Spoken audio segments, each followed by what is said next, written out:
The taste of blood and swamp water woke me before my eyes did.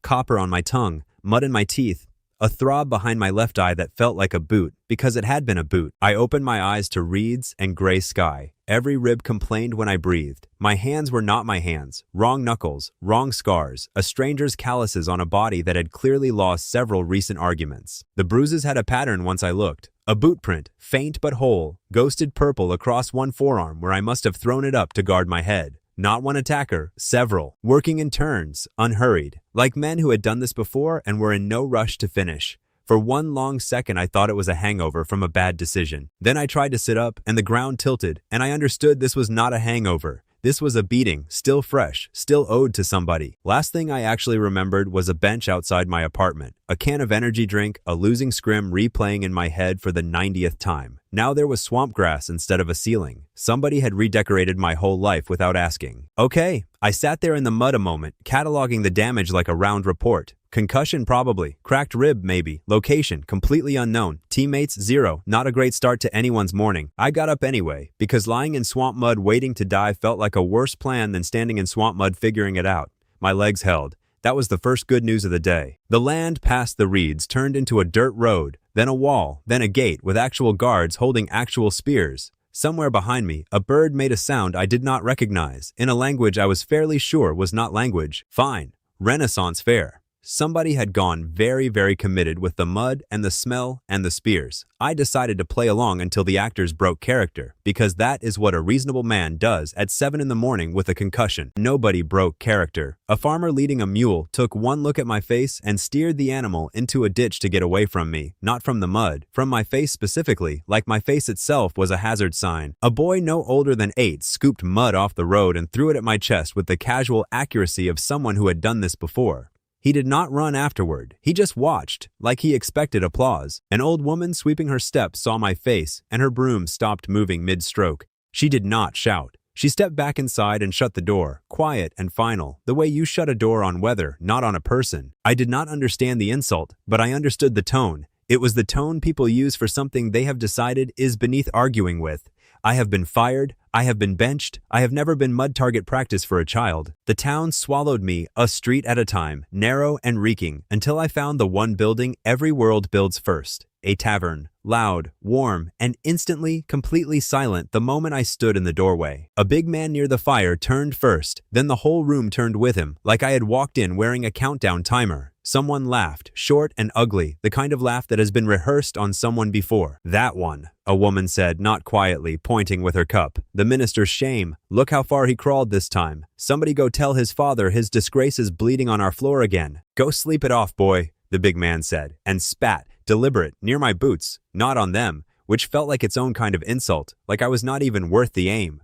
The room laughed again. Easier this time, warmed up. Someone in the back raised a cup toward me, mocking a toast. To the minister's finest work, he said, and the room drank to it like a joke they had told 100 times and never gotten tired of telling. I did not know this body's crimes. I did not know this body's father. But I recognized the shape of the moment instantly because I have sat on the losing side of a scoreboard while a whole voice chat decided who to blame. Somewhere under the concussion, a much older, much calmer part of me was already doing what it always does under pressure. Counting exits, 2 doors, 1 window, 1 drunk too slow to be a real problem. Not fear exactly, just information. That habit is the only thing about me that survived the trip intact. I filed it quietly and did the smart thing instead of the proud thing. I turned around and walked back out into the mud that had at least never insulted me by name. The reeds looked almost friendly after that room. I picked a direction, any direction, and told myself the plan was simple. Find water, find quiet. Find out later whose body this was and why everyone hated him on sight. I made it maybe 40 steps before the world went dark and rough at the same time, a sack over my head, and hands that were absolutely not gentle folding my arms behind my back before I finished the thought. So that answers one question I thought, face down against someone's shoulder, boots crunching reeds under me at a jog. Apparently the tavern crowd was the polite welcome. There was a second, ruder one waiting in the grass. They hauled me a long way,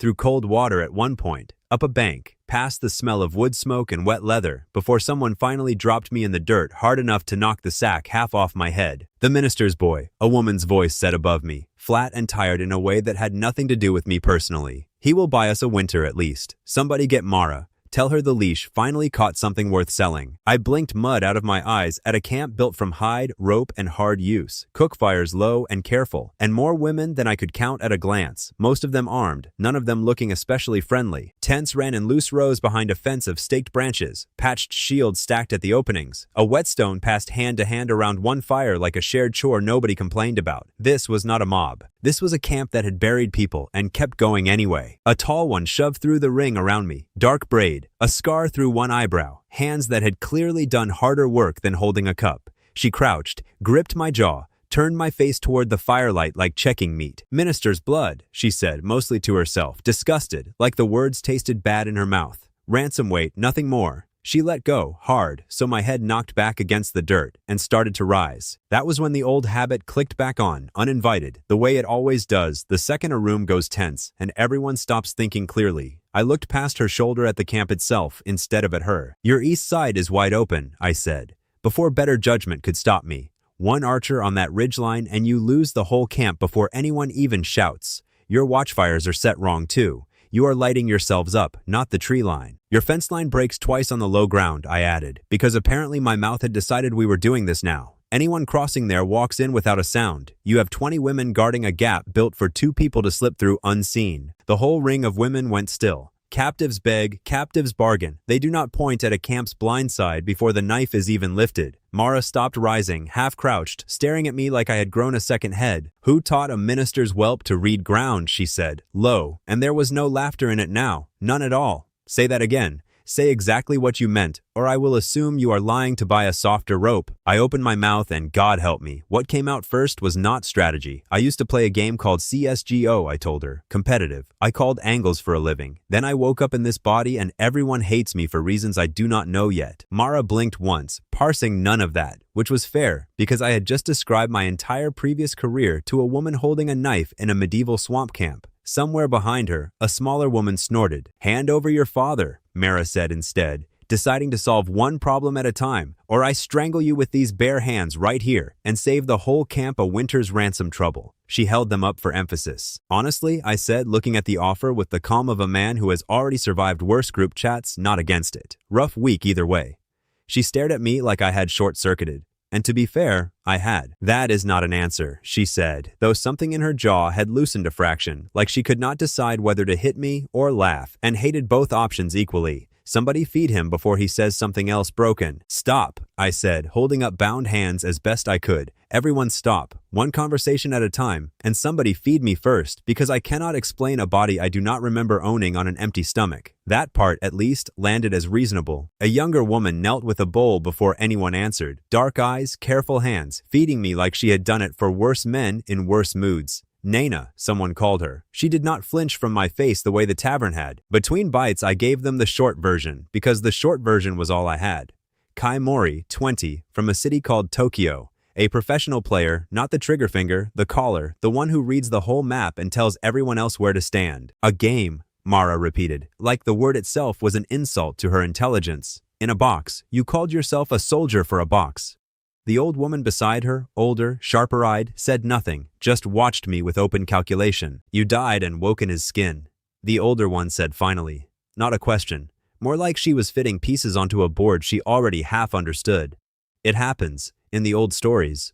Rarely to anyone worth the trouble." "Fine," I said. "Your turn. Why does an entire town spit at a name before I even open my mouth? What did this body do?" Mara's face went hard in a different way then. Older, tireder. The fun completely gone out of it. 6 years, she said. "We were paid iron for our dead husbands. Widow's iron, promised by the crown for men who died holding a line so others could run. Then one morning, nothing, not less, nothing. And they struck our husbands from the roll of the fallen as deserters. Cowards, she said, and the word came out like she had been chewing glass on it for years. Men who died covering a retreat called cowards in stone, so a minister could stop paying their widows without anyone asking why. 20 of us left the road together, she said. 20 names struck from the same page in the same week, like clearing an old debt off a ledger. Nana's father was one line above her husband's. The old woman lost a son the same season she lost her own iron. And the minister who signed it, I said quietly, already guessing, already hating the shape of the guess, is the same house whose blood I am currently wearing on this face? Nobody answered. Nobody needed to. The silence did it for them. You know strategy? Mara said. standing over me now, and something new in her voice, not trust exactly, but the beginning of a transaction. Help us burn every part of what did this to us, and I will not sell you for iron. Fail me, and I still might. I have never run a revolution, I told her, honest, because lying felt like the wrong opening move with a knife this close. But preparation, I know preparation cold. Give me a day, give me eyes on the ground, and I can at least make you harder to kill. A day, Mara repeated. Like the word itself was a luxury nobody in this camp had been handed in a long time. She looked past me at the tents, the whetstone, the fence of staked branches, weighing 20 widows' lives against one battered stranger's promise. Fine, she said finally.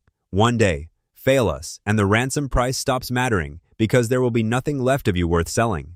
She had not even finished the sentence when the world answered her first. She was still weighing that jaw tight when a long, low horn cut across the camp from the east, the exact direction I had just called wide open 30 seconds earlier, like the world itself wanted to prove my point the hard way. Voss, someone shouted, already grabbing a spear, already running past the fires. His patrol, coming through the open ground right now, tonight, with a captive still half tied in the dirt and a camp that had not moved one single watchfire since I told them to. Around me, the whole camp shifted at once, women grabbing spears and bows and children in the same motion, the practiced speed of people who had done this drill too many times to still call it a surprise. Nobody screamed. That somehow was worse. Mara's eyes found mine in the firelight, and for 1 second, there was no ransom, no minister, no game she did not understand, just one flat, furious question. You said we had time to prepare, she said. We do not have that time, so talk. Now. Tax day, marsh rats. A voice bellowed out of the dark past the fence line, rough and bored, like collecting from terrified women was just another Tuesday chore he had done 100 times before tonight. Torches bobbed through the reeds in a loose line, 6 of them by my count, spears catching the light, no hurry in their pace at all, the specific unhurried walk of men who had never once lost this particular argument before. Somebody cut me loose, I said, and to her credit, Mara did it herself. One clean stroke of a knife through the rope, no hesitation, no ceremony. Just a woman deciding a gamble was cheaper than certain death. Cut my hands free and I could actually point at things, which turned out to matter more than any weapon in reach. The gap in the fence, the low ground east of it, the exact seam I had already named out loud once tonight. They are funneling through your own broken line, I said fast, because Voss's men were already crunching through reeds and there was no time left for a calmer voice. Hold there. Do not stand in the open gap yourselves. Hold the angle, I said, pointing 2 archers toward a stump that gave them cover and a clean line at the same time. Do not peek past that stump. Trade only if you absolutely have to. Nobody move until they are past the tree line. Half of them stared at me like I had started speaking a foreign language, which in fairness I basically had. Angle, peek, trade. Words that meant nothing here yet. Borrowed whole from a game none of them would ever play. An older widow with a hunting bow, graying hair tied back hard, looked at me like I was one insult away from a broken jaw. Prove it works, stranger, she said, notching an arrow anyway, because doubt and desperation were about to share the same body tonight. But panic makes people obedient in a way pride never does, and right now panic was doing my recruiting for me. They took the positions. They held the stump. For one absurd second, it actually looked like a real defensive line. Voss's men hit the gap exactly where I said they would, 6 of them careless, expecting frightened women with sticks, not 2 archers holding an angle they could not see past without paying for it first. The first arrow took a soldier in the shoulder before he even registered the shape crouched behind the stump. He went down loud, more startled than hurt, and the whole patrol stumbled to a confused stop in the open ground. Hold, I shouted, and for one clean, ringing second, they actually held. Nobody chasing the wounded man forward, nobody breaking the angle to finish him. Exactly the discipline I had begged for 30 seconds earlier and never expected to get. The patrol pulled back into the reeds to regroup, dragging their man with them, and for one stupid, glorious breath, the fence line was quiet again, and I let myself think just for a second that this was actually going to work. That is the exact moment I got greedy. I called the next play like it was still a game with a scoreboard, my mouth moving faster than the part of my brain that should have known better by now. Push the flank while they are shaken, I called out, pointing 2 more women toward the reeds, aggressive, chasing the trade while the enemy was still off balance, exactly how you punish a stumbling opponent when the round is yours to close. A younger widow, barely more than a girl, broke from cover before I had even finished the sentence, sprinting the open ground toward the retreating soldiers like there was a clean kill waiting and a full life left over if she missed it. Push, I heard myself shout. Trade her for the... And the sentence just stopped because a soldier who was supposed to be fleeing turned instead and put a spear through her leg before she ever reached striking range. She went down screaming, a real scream, wet and high, and nothing like the clean, tactical sound effect my old brain had apparently been braced for this whole time, and the ground under her went dark faster than mud alone could explain. Her name was Tamsin. Somebody shouted it into the dark over and over, the way you shout a name when you need it to still mean something, and I stood there and realized I had never once asked it before I spent her. Two widows dragged her back under cover, while the last of Voss's men melted into the reeds. Patrol broken, technically driven off, technically a win by every number I would have used to score it an hour ago. Nobody was counting that number tonight. I looked down at my own hands, empty, unbloodied, the only clean thing left in the whole clearing, and understood exactly how little that cleanliness was worth to anyone standing here. Nobody cheered. The fires crackled. Somewhere behind me the girl was still making that sound, lower now, worse somehow for being quieter, and every face around that fence line had turned to look at exactly one person.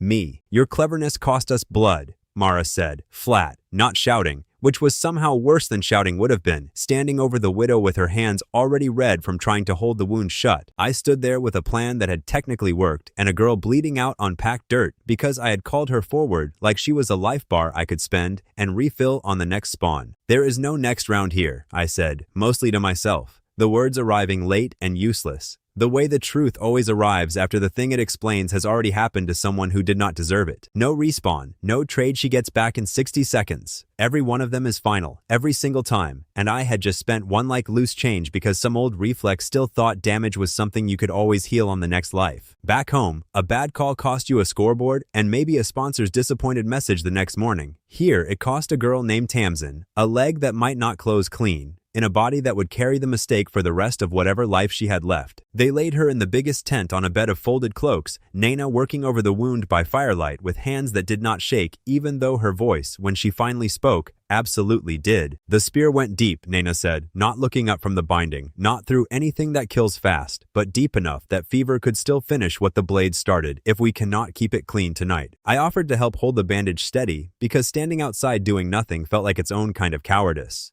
Nana looked at my hands, then at my face, and simply said, "Not this. Not yet. Earn it first." I sat outside that tent a long time, listening to her breathing change, too shallow, too fast, and ran the whole exchange back in my head the way I used to review a bad round, except this replay had no restart button waiting at the end. 5 lives, I had thought, without ever saying it out loud. The exact second I called that push, 5 expendable little counters to spend against a patrol, and one of them had turned out to be a scared 19-year-old named for a season I would never get to ask about. Not 5 lives to spend, I told myself. Low, testing the shape of the words like a new grip on a familiar tool. 5 people. 5 actual people, each one a full and unrepeatable life, and my job from tonight forward was to bring every single one of them home. As strategies went, it barely qualified as a sentence. Still, it was the only rule solid enough to stand on, and I decided right there, outside a tent that smelled like blood and boiled cloth, that I would build everything else on top of it. Mara found me still sitting there near dawn, arms wrapped around her own knees. The anger from earlier burned down to something quieter and heavier. She did not apologize. I did not expect her to. We just sat with it a while. "Your ideas are not free," she said finally. Quiet now. Not an accusation this time, just a fact laid on the ground between us like a stone neither of us could move alone. "I am not asking you to leave. I am telling you what it costs." "Understood," I said, and meant it in a way I had not meant anything since I woke up in this ruined, borrowed body. From now on, every plan gets a name attached before it gets an order. If I cannot say whose life it costs, I do not call it. Mara listened to all of it without interrupting, arms crossed, and when I finished, she did not offer forgiveness, only a single hard nod, the kind that meant the idea had earned another chance, not that the debt was paid. We spent the last dark hour before sunrise doing something smaller and stranger than fighting, teaching the widows words that meant nothing on their own but everything together, hold, peek, push, trade, angle, so a shout could carry a whole plan in 3 syllables. I made them repeat each word back before I would move to the next one, the way you drill a call out until it stops feeling foreign in your mouth. Slow at first, clumsy, half the camp mispronouncing angle into something closer to a curse word. They mangled half of it on purpose, twisting my careful little callouts into camp jokes within the hour. One woman shouting hold the angle at a spilled pot of porridge just to watch the others groan, because apparently even a war camp needs something to laugh at before dawn. I let them have the joke.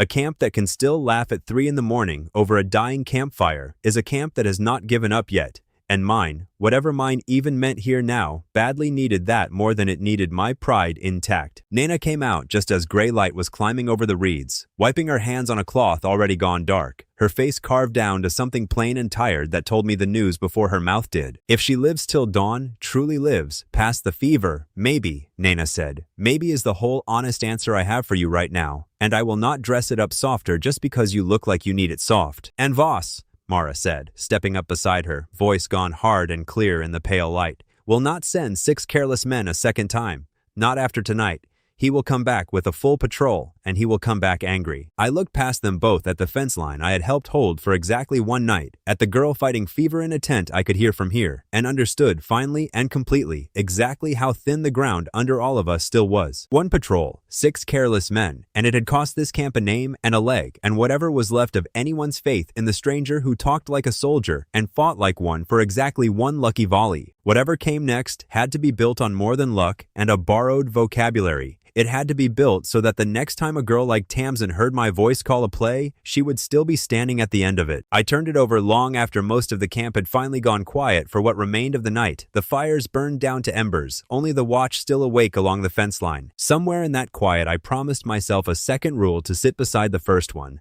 Plan for the version of tonight that goes wrong, not just the version that goes exactly as drawn. By mid-morning, Tamsin's fever had not broken, but it had not worsened either, and Nana called that a small mercy in a voice that clearly did not trust mercy yet to stay small. I took the news and got to work. This is not a swamp, I told the widows gathered around a patch of cleared dirt, dragging a stick through mud to sketch the reed banks, the ford, the ridge. It is a map, and I already know every angle on it. I named the paths the way I would name anything worth remembering fast under pressure. The long, crooked trail through deep reeds became long, the short, dry cut past the dead oak became short. The clearing where we would fight became sight. Half the camp repeated the names back wrong on purpose within the hour, because apparently women who bury husbands and still find room to mock a stranger's vocabulary are exactly the kind of people who survive things like this. We drilled silence next, which turned out to be harder than any of the words. 20 women moving through reeds without a single snapped branch, freezing on one raised hand, holding that freeze until my palm finally dropped again. One woman broke formation to swat a fly and got mock executed by her own sister with a whispered, "You're dead," which got a laugh even from the 2 who were supposed to be standing sentry at the time. We ran it again anyway, and again after that, because a joke that cost nothing in daylight cost somebody's life in the dark, and I needed 20 women who could hold silence past the point of boredom, not just past the point of a good punchline. By the 4th drill, nobody was laughing anymore. They had started to feel it, the quiet satisfaction of a body finally doing something difficult correctly, on purpose, together. I needed someone to run the comms node itself, the place where every scrap of information had to land clean and travel fast, and I already had my eye on the one widow who had not stopped watching everything since I arrived. She was older, sharp-eyed, the kind of quiet that comes from being underestimated for years, and saving every observation instead of wasting it on people who never asked. The others called her Ostra, mostly to send her fetching water. "You," I said, and she actually looked surprised that the word was aimed at her. "You remember everything, every angle, every name, every face that walked through this camp in the last 6 years. You are my eyes now." Ostra's mouth opened like she meant to argue herself out of it, out of habit more than conviction, and then closed again. "Nobody has asked me to remember anything on purpose before," she said finally. "Only to forget quietly and stay useful." "Forget nothing," I told her. "That is the whole job. When I say hold, you confirm hold. When I say sight is clear, you repeat it down the line exact word for word, because in a fight, the truth arrives exactly once." She nodded slowly, testing the weight of the responsibility the way you test ice before trusting your whole body to it, and something in her spine straightened half an inch that had not been straight a minute earlier. Voss did exactly what he had promised through gritted teeth after his first patrol limped home, which was come back bigger, angrier, and considerably less careless about which direction his men actually walked into a swamp full of widows. 12 soldiers this time, moving in a tighter column, spears up, clearly briefed on an ambush somewhere behind them, which meant they were braced for danger from every direction, except the one I had actually built for them. I lay flat on the ridge above the ford counting them twice, because a miscount here meant somebody's plan collapsing on somebody's body, and this time I checked every number against Ostra's count before I trusted either of us alone. 12 confirmed, she murmured beside me, steady now, in a way she had not been an hour earlier. no officer visible among them, which means Voss stayed home to nurse his pride instead of leading from the front this time. We funneled them down the long trail on purpose, narrow and choked with reed on both sides, the kind of ground where a disciplined line becomes 12 individual, isolated problems the moment it stops being a line at all. Crossfire, I told the widows holding both banks, voice low, breath tight. They walk in and nobody walks out clean, but nobody dies either. We disarm. We do not kill unless they force it. That is the whole plan, and it is not negotiable. Someone fed damp reed onto a hidden fire the second the column committed to the trail, and smoke rolled thick and low across the water, exactly where I wanted it, blinding 12 men who could no longer tell which bank the arrows came from. Hold, I said, and this time it was Ostra's voice that carried it down the line first. Steady, clipped, exactly the way I had drilled it, before I had even finished forming the word myself in my own throat. Now, Ostra said, into the smoke, and her voice cracked slightly on the word. Not from fear this time, but from the sheer unfamiliar weight of 20 armed women actually waiting on her signal instead of walking past her like furniture. They held.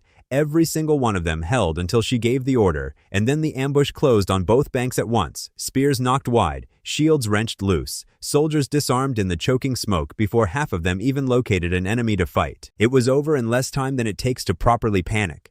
9 soldiers stood stripped of their weapons in the mud, hands raised, coughing on smoke, staring at women they had spent years calling marsh trash and cowards. 3 had bolted the moment the smoke rolled in, crashing back down the long trail the way they came, which was fine by me. A frightened man carrying that story home does more damage to Voss than a captured one ever could. 9 of yours, I said to the soldier who looked like he outranked the rest, standing in the wreckage of his own column. 0 of mine. Do the math on that walk home, and tell Voss exactly whose math it was. Then it happened, small and enormous at the same time. A soldier still tangled in reed near the bank lunged for a dropped spear, and before I could even open my mouth to call it, Ostra's voice cut through the smoke first. Hold, she snapped, sharp enough that the man actually froze mid-reach, more startled by the certainty in a widow's voice than by any blade pointed at him, and 2 archers closed the gap before he finished deciding to disobey her. I watched her hands shake afterward, badly, adrenaline finally catching up to a nervous system that had just run 20 lives through a live ambush and kept every single one of them breathing. She did not lower those hands, though. She let them shake in the open. Nobody had listened to Ostra about anything larger than where the water barrel needed moving in longer than she could probably remember, and for 1 full minute, in a smoking reed bed, 20 armed women had bet their lives on her voice and lived. She caught me watching her hands shake and misread it instantly as weakness, straightening her shoulders, ready to apologize for the tremor before I could say a word about it. I did not let her. Shaking hands after that is not a flaw, I told her. It is proof you understood exactly what you were holding. Back at camp, Nana met us at the fence with her sleeves still rolled from the medical tent, and for once her face was not carved down to careful and grim. Tamsin is awake, she said. The fever broke an hour ago. She asked for water herself. I did not realize how much weight I had been carrying from that one bad call until it left my chest all at once, standing in mud that still had somebody else's blood dried into it from 2 nights earlier. I went to see her before I did anything else, ducking into the tent where Tamsin sat propped against a rolled cloak, pale and thin, voiced but undeniably, stubbornly awake, glaring at a cup of water like it had personally wronged her. I am sorry, I told her, plain, no dressing on it, because she deserved the true weight of the words and not a softened version. I called a push you should never have been asked to run. That was my mistake, not yours. She looked at me a long moment, the kind of look that weighs a person and does not immediately announce the verdict. Then don't do it again, she said finally, flat, exhausted, and reached for the water herself before I could offer it. It was not forgiveness. It was something better, a debt acknowledged and left open instead of forgiven cheap, and I decided right there that I would rather earn it slowly than have it handed to me for free. We stripped the captured soldiers of spears, shields, a pouch of coin, and 2 sacks of salt that would keep meat through a month neither of us had been sure the camp would survive to see. Small numbers that suddenly felt enormous. Ostra cataloged every piece of it out loud without being asked, counting coin into stacks of 10 with hands that had finally stopped shaking. The same careful memory I had bet on in the smoke now turned towards something almost like joy. I noticed her tuck one small bundle, wrapped tight in oiled cloth, back into her own robe before anyone else's eyes reached it, quick and practiced, the kind of motion a person only learns from hiding the same thing for years. I did not ask what it was. Some things a person hands you when they are ready, and some things you only earn the right to ask about, and tonight was not that night, not after everything else it had already cost her to speak up once. Whatever it was old. The cloth gone soft and gray with handling, the kind of object a person checks is still there before they can sleep.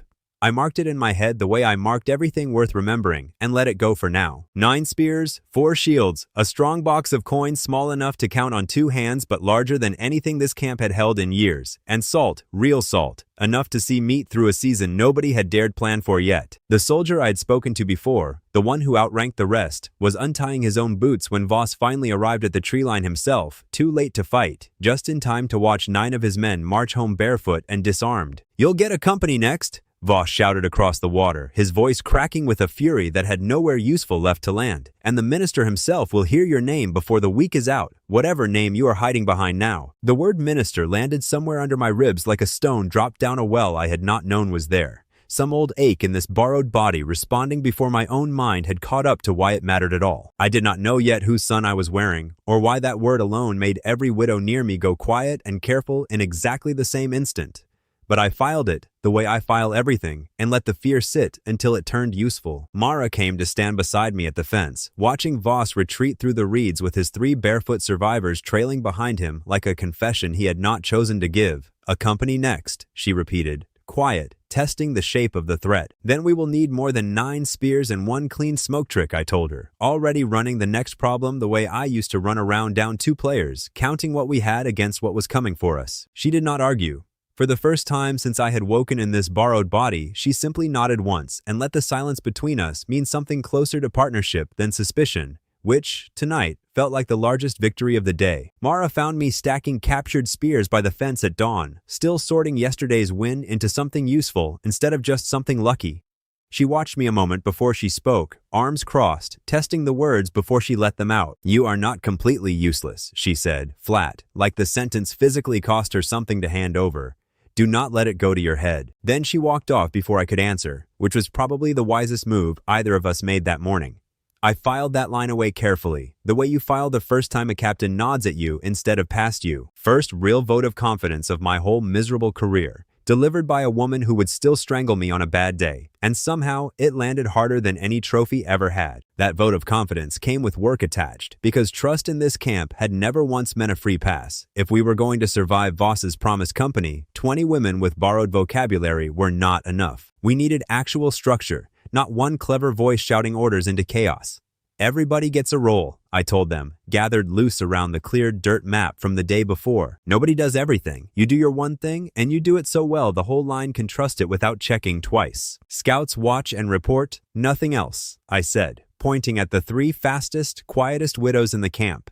"Ambushers hold the line and do not chase a retreat no matter how good it feels. Astra runs logistics. Nena runs the wounded. Everyone else trains toward one of those 4 jobs. Immediately, predictably, chaos." 2 women argued over who got to be an ambusher instead of a scout, insisting scouting was for cowards who liked running more than fighting, while a third flatly refused to be filed under wounded before she had even lost an argument, let alone a limb. "I am not spending my whole war carrying bandages," one of them snapped, hands on hips, daring me to disagree. "Then do not get hurt," another shot back, "and be an ambusher," and the 2 of them were still arguing about it an hour later, louder somehow than the actual training had been. I let the argument run its course, because a team that argues about roles is a team that has started caring which role they get, and that caring was worth more to me right now than perfect obedience on the first afternoon. By evening, the 2 loudest arguers had traded roles twice, tried both, and settled into exactly the jobs I would have picked for them from the start, which meant the argument had done its real work without me ever needing to referee it directly. Nina, meanwhile, simply claimed the wounded without a fight, because nobody else wanted to argue with a woman who had spent 3 straight nights keeping Tamsin's fever from finishing what a spear had started. "Never spend more than you can afford to lose," I told them once the noise settled. "Arrows, food, people, all the same math underneath.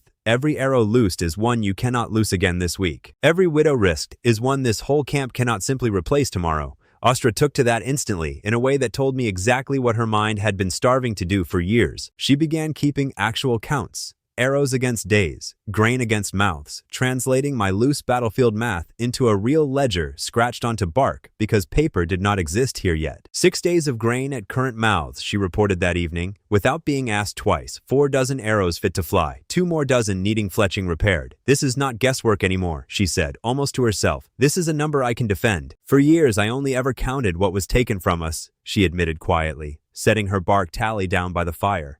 It is strange, counting what we still have instead. I told her that strangeness was the whole point, and that I intended to make her sick of counting good numbers by winter. With the camp's own math finally under control, I sent our fastest scouts toward the town itself, because you cannot fight an enemy whose shape you have not actually mapped, and right now Voss was the only piece of the board I could see clearly. They came back before dark with a clean, unglamorous accounting of exactly who owned what. A guildmaster named Harrow held the grain and salt trade through the market square. A lord named Pell squeezed coin from anyone crossing the road bridge. Voss commanded the garrison and answered in turn to somebody higher still. Harrow does not carry a blade himself, the scout added, but half the market answers to his ledgers before it answers to any garrison order, and Pell keeps a private toll gate on the only bridge worth crossing, guarded better than most lords guard their own halls. Higher how? I asked. And the scout who had spent the afternoon listening at a well finally said the name that made the whole evening go quiet around our little fire. The order to strike the widow's iron from the roll, she said, came from the Minister of Defense himself. Ashcombe, she said. Minister Corvin Ashcombe.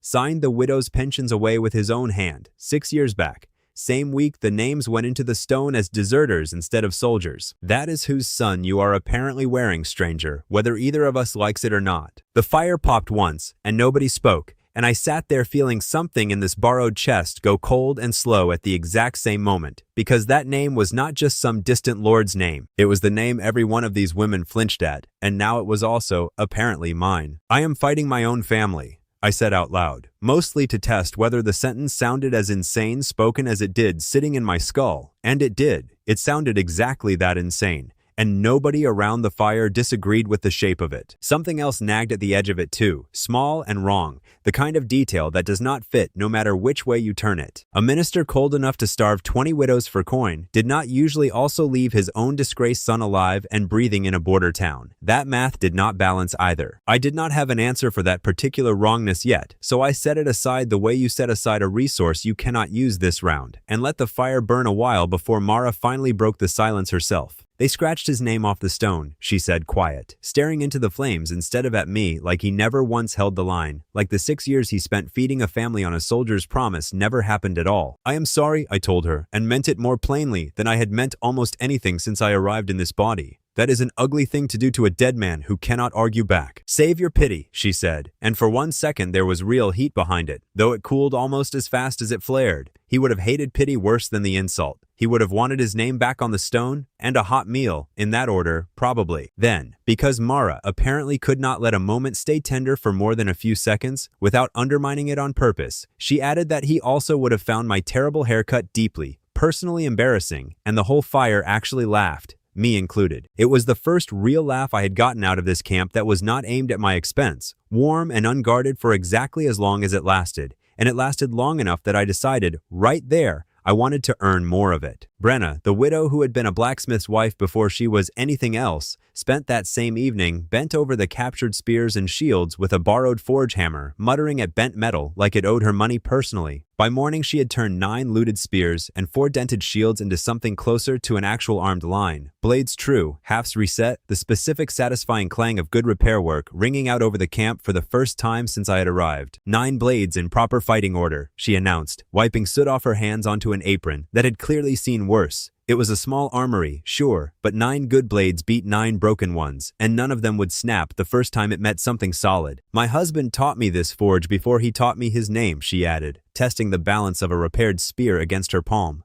Funny thing, keeping his trade alive longer than the men who marked him a coward ever expected a widow to manage. She handed the finished spear to the widow it belonged to, watched her test the weight of it herself, and nodded once, satisfied, the exact same small nod I imagined a smith's own teacher once gave her, years before any of this began. We tested the whole new structure sooner than any of us expected, because pride moves faster when a lieutenant thinks credit is slipping away. A lieutenant of Voss's, full of himself and his borrowed authority, marched a punishment column out to teach the swamp women a proper lesson before his captain could steal the credit. We let him find exactly the ground I wanted him to find. False trail markers leading his column in a wide, humiliating loop through reed and mud, while our scouts shadowed him from cover the entire time. never showing a single blade. By the time he finally reached what he thought was our camp, hours late, boots gone to muck, his men exhausted from marching in circles, there was nothing there but a banner pole standing empty in the mud and a folded scrap of cloth pinned beneath it. "Tell the captain his lieutenant walked home barefoot," the note read, because Ostra had insisted on writing it herself, in front of the whole village. And he did, humiliated. Banner gone, boots lost somewhere in a bog, jeered by farmers who had never once dared laugh at a soldier before today. Word of that particular disaster reached Voss inside a day, and reached the wider road inside too, growing uglier and funnier with every retelling, which suited me perfectly. An enemy that angry stops thinking clearly, and I needed him thinking as poorly as possible for as long as possible. It reached further than the road, though, faster than I had planned for. A messenger came through camp near dusk with dust on his boots and real fear behind his eyes, the kind reserved for news too large for one small border garrison to contain quietly. "Voss is already in the capital," the messenger said out of breath, "and the whole court is talking about it now, not the garrison, not the road, the actual court. They are saying the minister's ruined son is alive and living among swamp widows and turning them into soldiers." I stood there with a captured spear still in my hand, freshly repaired steel catching the last of the daylight, and understood, all at once, that whatever quiet little war I thought I had been fighting in a border swamp had just become something the whole kingdom was starting to watch. Word of a working camp travels faster than word of a broken one, and it was only a matter of days before somebody came looking for us with a proposal instead of a spear. He found me checking arrow fletching by the fence line. He called himself a salt trader, though everyone in the reeds who dealt with him just called him the smuggler, a wiry man with a mule and a face permanently set to apologetic, like he expected to be arrested at any moment and had made peace with the odds. "The garrison bleeds me too," he said without preamble, glancing at the fence like Voss's men might already be watching. "Every crossing, every month, another toll I never agreed to. Maybe, marsh folk, we simply hate the same men enough to be useful to each other." I liked him immediately. The specific way you like anyone who arrives already understanding the actual math of a deal, instead of wasting your afternoon pretending charity was involved. "What do you want from us?" I asked. "And what can you actually put on the table?" "Safe passage along the low trail," he said. "And in return, salt, dried meat when I can get it, and whatever the town is whispering that week, because a trader hears everything a garrison tries to keep quiet. Widows guard your route,"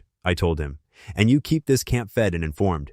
Fail either half of that bargain and the deal ends the same day."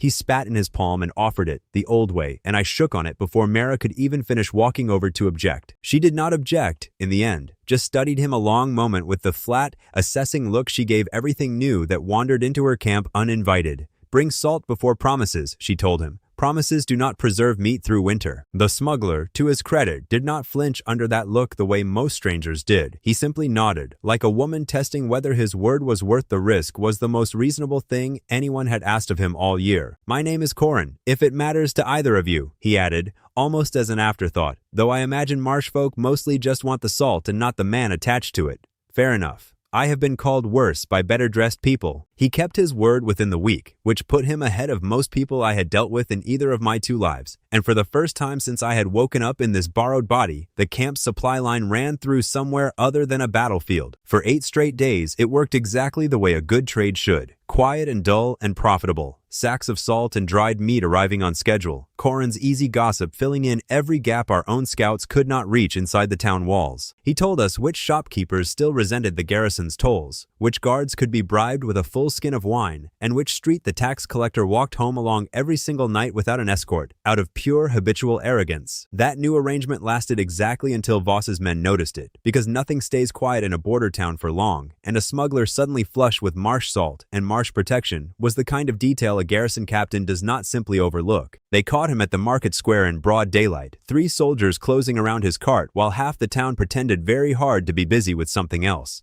"Seize the smuggler," one of them barked, loud enough for the whole square to hear. "Does marsh filth protect its friends now?" I was there buying rope with 2 of our scouts when it happened, which meant I had exactly the time it takes a crowd to gasp to decide whether this camp's newest asset was about to become an example made in public. I did not draw a blade. Drawing steel in a crowded market gets people killed and gets the whole camp branded rebels by sundown, and neither of those outcomes helped anyone standing here today. Instead, I shouted from the far side of the square that the cargo was already halfway down the east road, loud and certain, the kind of confident lie around depends on when your only weapon left is somebody else's assumption. 2 of the soldiers actually turned and ran for the east road on nothing but the certainty in my voice. Exactly the reaction I was counting on. leaving one confused guard holding a cart of salt and no idea which direction the actual threat had gone. The crowd watched two armed men sprint off chasing absolutely nothing and started laughing before the third soldier had even finished processing what had happened, which is its own kind of victory, the kind that costs no blood and still leaves a mark. "You cannot catch marshwomen," I said, loud enough to carry, stepping into the gap myself now that the odds had shifted. "You cannot even catch a rumor. Maybe stop trying and go tell your captain his own men chase ghosts down empty roads." Fake movement on the east flank, I thought to myself, watching it land the way a well-timed decoy does, a bag of nothing shaped like a threat, while the target walks free. The remaining soldier let go of the cart rather than stand alone against a crowd that had just decided collectively which side of this argument was funnier, and the smuggler drove off with his salt and his dignity both intact. An old fishwife near the well laughed loud enough that it carried over the whole square, wiping her eyes on her apron, telling anyone who would listen that she had not seen a garrison man made this big a fool since her own husband's wedding night. That story reached every corner of town before I had even made it back to camp, growing funnier and more humiliating for Voss with every retelling, which was exactly the currency I most wanted to be rich in right now. Word of a camp that could shame armed men in broad daylight without spilling blood pulled at people the way warmth pulls at anyone standing out in the cold too long, and within days our numbers had grown past anything I had planned for yet. 20 widows had become past 30 inside 2 weeks. Farmers' daughters, a runaway apprentice, 2 older women nobody else wanted to feed, all of them drawn less by promises of vengeance than by the simple, radical fact that somebody here still saw them as worth counting. Austra's careful bark tallies stopped balancing almost overnight. More mouths than grain, more bodies than shelter. The exact bottleneck success always drags in behind it if you are not ready for the second half of winning. "We do not have beds for 30, she told me flatly, holding up a tally that had gone from comfortable to alarming in the space of 1 good week. "We barely had beds for 20. Growth is wonderful right up until it is also a crisis." 2 of the new arrivals were sisters who had walked 3 days after their landlord evicted them for falling behind on rent he had raised twice that same season, and I watched them stare at a half share of stew like it was the first full meal either had seen in a month. We split the tents tighter, doubled up on cloaks, and put the newest arrivals to work within a day of arriving, not out of cruelty, but because idle hands in a crowded camp curdle into resentment faster than any enemy patrol ever could. Voss, predictably, chose exactly that moment to remind everyone whose garrison this district technically belonged to. "If the marsh will not pay its dues," he announced through a town crier, "then the town itself will carry the weight instead, a new war tax levied on every shop and stall near the square." It was a cheap, ugly move, punishing farmers and shopkeepers for a fight they had never asked to be part of, purely to turn the town's growing sympathy for us back into resentment before it could harden into something he could not undo. I answered it the only way that did not cost more blood than the tax itself, which was information instead of force. Our scouts spent 2 quiet nights confirming exactly which warehouse held goods Voss had been quietly skimming off the very taxes he now claimed were necessary. By the 3rd day, half the market square knew precisely where their captain kept the coin he had squeezed out of them under the honest-sounding name of order, and a crowd that resents a tax collector far more readily forgives the women he keeps failing to catch. Someone chalked marks near the warehouse door itself. Crude tallies of every sack Voss had ever claimed was requisitioned for the crown, and by the end of the week, even the guards posted outside it looked embarrassed every time somebody walked past reading them aloud. I never once had to prove the numbers were accurate. I only had to make sure the whole town wanted them to be true, and a captain who has already been made a public fool once this month gets no benefit of the doubt on the second accusation. It was somewhere in that same stretch of days that I met Sella, the apothecary's widow, crouched at the edge of the reeds with a satchel of jars, working some foul-smelling paste into a wound on a farmer's hand, while she muttered about proportions under her breath. "That stink," she said, without looking up, noticing me wrinkle my nose at the thick, sour smell rolling off the deeper mudflats behind her. "That is saltpeter and potash, stranger. The lords burn it off as filth because none of them ever had to survive on what the swamp actually holds." I filed that comment the way I file everything that smells, even faintly, like an angle nobody else has bothered to check, some old itch from a life spent finding value in whatever the enemy team had already written off as worthless ground. Sella finished binding the farmer's hand, wiped her fingers on a rag gone stiff with a dozen other people's blood and salve, and told me the swamp had fed her family's shop with tinctures and cures for 2 generations before anyone in a fine hall ever bothered asking what grew out here. "They call it waste because they never once had to live close enough to smell it properly," she said, tying off her satchel. Waste is just a resource nobody respectable has been hungry enough to use yet. Not today's problem, I told myself, and meant it, because today's problem arrived within the hour in the shape of a scout running the last stretch back to camp so fast she nearly went down in the mud twice getting here. Not a patrol this time, she gasped, catching her breath against the fence post. Not even a bigger patrol. The minister has ordered a full rota out to the swamp to, in his own words, restore order among the marsh rebels once and for all. A full rota is not 9 soldiers stumbling into a smoke trap, Ostra said quietly beside me, already running the grim arithmetic out loud before I could. It is disciplined men, officers who plan, numbers we cannot simply decoy away in an afternoon. I looked past her at the camp itself. 30-some widows and refugees who a month ago had barely trusted me with a rope around my own wrists and understood exactly how much smaller our clever little tricks were about to look against a company of trained soldiers marching in formation. Whatever came next would not be won with one more clever lie shouted across a market square. It would need ground chosen in advance, discipline drilled into muscle memory, and every single person in this camp trusting the plan before the first arrow ever left a string. A full rota meant somewhere between 80 and 100 trained men marching in formation, and no amount of clever shouting across a market square was going to make that number simply evaporate before it reached our fence line. I sat with that fact a long while, turning it over, the way you turn over a losing scoreboard, looking for the one red you missed, and came to the only honest conclusion available. 30 widows could not hold a straight line against 100 soldiers, not head-on, not ever. So we would not give them a straight line to hit. We do not hold the camp, I told them, gathered around the mud map that had grown more detailed every week since I first scratched it into the dirt with a stick. We hold the map, I said. Every log path, every false trail, every choke point where their formation has to break apart to keep moving. They will not be fighting us. They will be fighting our ground on our terms, one narrow angle at a time. It meant building instead of just planning. Raised log causeways across the worst mud, called gadi by the older women who remembered their grandmothers laying them, narrow enough for one column to cross and easy enough to collapse the moment we needed it collapsed. The oldest widow in camp, near 70 and half deaf in one ear from some old fever, turned out to be the only person who actually remembered how her grandmother had lashed a gati to hold weight without nails, and she ran that whole section of the build herself, barking orders at women a third her age. I asked her once why nobody had mentioned this skill before I needed it. Nobody asked, she said simply, hauling another log into place with hands that clearly had not gone soft with age. You are the first person in 6 years to ask a useless old woman what she still remembers. We marked false paths beside every real one, packed just firm enough to look solid underfoot and just soft enough to swallow a boot to the knee, and strung simple signal lines of taut cord and dry bells through the reed at every junction worth knowing about. I called them bomb sites and rotations in my own head, out of old habit, absurd labels for absurd new ground, but out loud I just called them by number, Site 1, Site 2, so the widows repeating them back to each other never had to hear my nonsense at all. It was brutal, unglamorous work, hauling logs through waist-deep water, driving stakes until palms split and blistered, and every single person in that camp did some part of it without once being ordered twice. Ostra predictably turned the whole labor into numbers before the first log was even fully set. 3 days of food becomes 12, she announced, standing over her bark tallies like a general over a real ledger, if nobody wastes a single crumb and every trap actually holds. 12 days, she repeated, almost like she did not trust the number to stay true if she said it only once. For 6 years, I counted only what we had lost. This is the first time in longer than that I have counted toward a future instead of just a funeral. She caught herself saying it, the way people do when something private slips out sideways during ordinary work, and covered it fast by bending back over her tally marks. Some things I kept, she added quietly, almost to herself.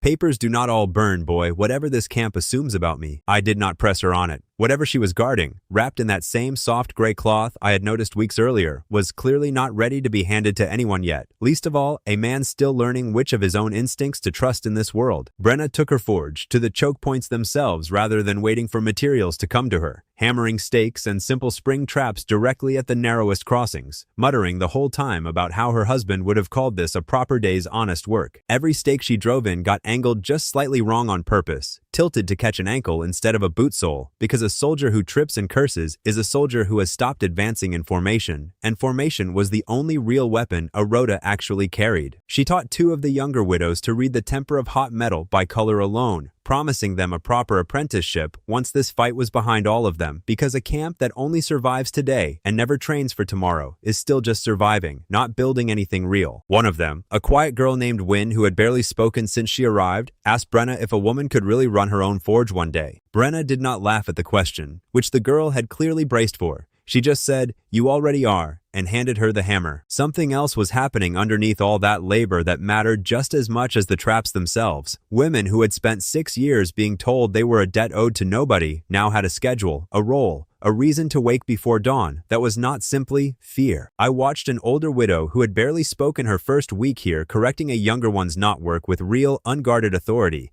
the two of them arguing cheerfully over rope tension like craftswomen instead of refugees, and understood that this mattered as much as any trap we built. We drilled the whole plan on a crude model of the swamp scratched into a cleared patch of dirt, little stones standing in for soldiers, sticks for the gaudy, running the same collapse and retreat and counter push over and over until nobody needed to think about the order anymore. It got messy in exactly the way good drilling always does. Two widows nearly came to blows over whose stone soldier had actually died first in a mock ambush, and somebody's toddler wandered through the middle of a formation exercise, looking for a dropped toy, which nobody had the heart to stop. We ran the same collapse maneuver so many times that by the 5th evening, the widows had started calling it by a nickname of their own, the Stumble, because that was exactly what it was built to make an enemy do, and it stuck harder than any of my original terms ever had. I did not fight the nickname. A team that renames your tactic in its own words is a team that has actually made the tactic theirs, and theirs was worth infinitely more to me right now than mine. Not every voice in camp had come around to trusting a stranger wearing a minister's disgraced face though, and I heard the whisper before Mara ever bothered repeating it to me directly. Some in this camp still think the nobleman's son will run the first moment real steel gets close. The whisper belonged mostly to a widow named Para, sharp-tongued and openly skeptical since the day I arrived, the kind of doubt that spreads faster in a crowded camp than any actual argument ever could, because it asks no one to prove anything, only to wait and watch. I did not argue with her, because arguing with a doubt only feeds it more attention than it deserves. Instead, I put her in charge of the signal line at Site 2, the single most exposed junction in the whole plan, and told her plainly that its silence or its warning would decide who lived through the first hour. She took the post with her jaw set like she expected it to be a punishment in disguise, and worked it harder than almost anyone else in camp for exactly that reason, testing every chord twice, resetting every bell until it rang true on the very first light pole. Mara watched all of it from a short distance without saying much, which from her was its own kind of approval, the way a good captain says nothing when a decision is quietly proving itself correct instead of needing to be defended out loud. "You did not order her to trust you," Mara said finally, the evening before the rota reached us. "You made her useful, and let the trust follow behind that on its own feet. That is a slower way to lead. I am starting to think it might also be the only way that lasts." By the time Voss himself finally led the rota into the reeds 3 days later, Para had not said one more skeptical word to anyone,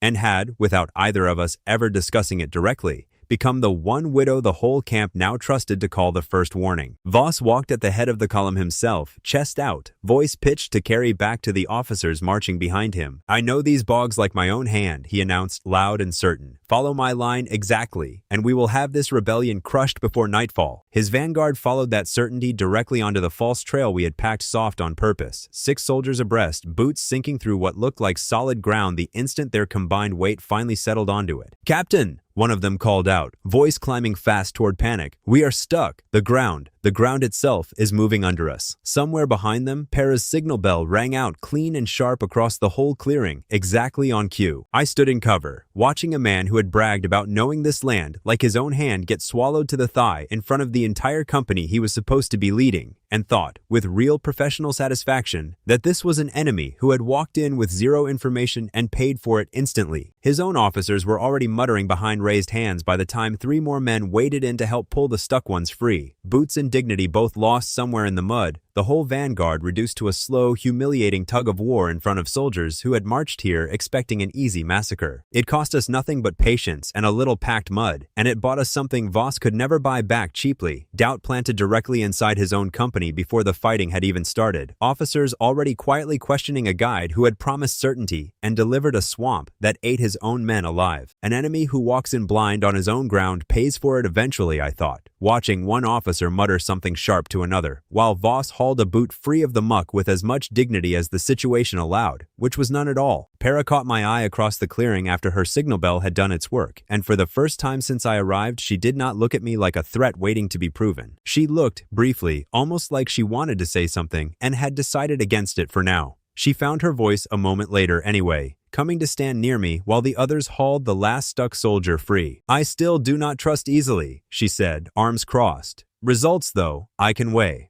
Today gave me plenty of those to set against my doubts. That is all I ever asked for," I told her, and meant it. Not blind faith, just a fair chance to prove the plan before you judge it. I let myself enjoy that exactly as long as it deserved, which was about 10 seconds, because behind that stumbling vanguard, the rest of the rota was already reorganizing, and reorganizing men still outnumbered us by something close to 3-1, no matter how many boots we buried in mud today. I ran the numbers the way I always ran numbers when the moment demanded honesty over comfort. 30 widows, some barely trained past a fortnight of drilling, 100 soldiers, trained for years, currently annoyed instead of afraid, which was arguably worse for us than afraid would have been. "On paper we lose this," I said quietly, to nobody in particular, watching the rota's officers already barking their formation back into some kind of order past the swallowed trail.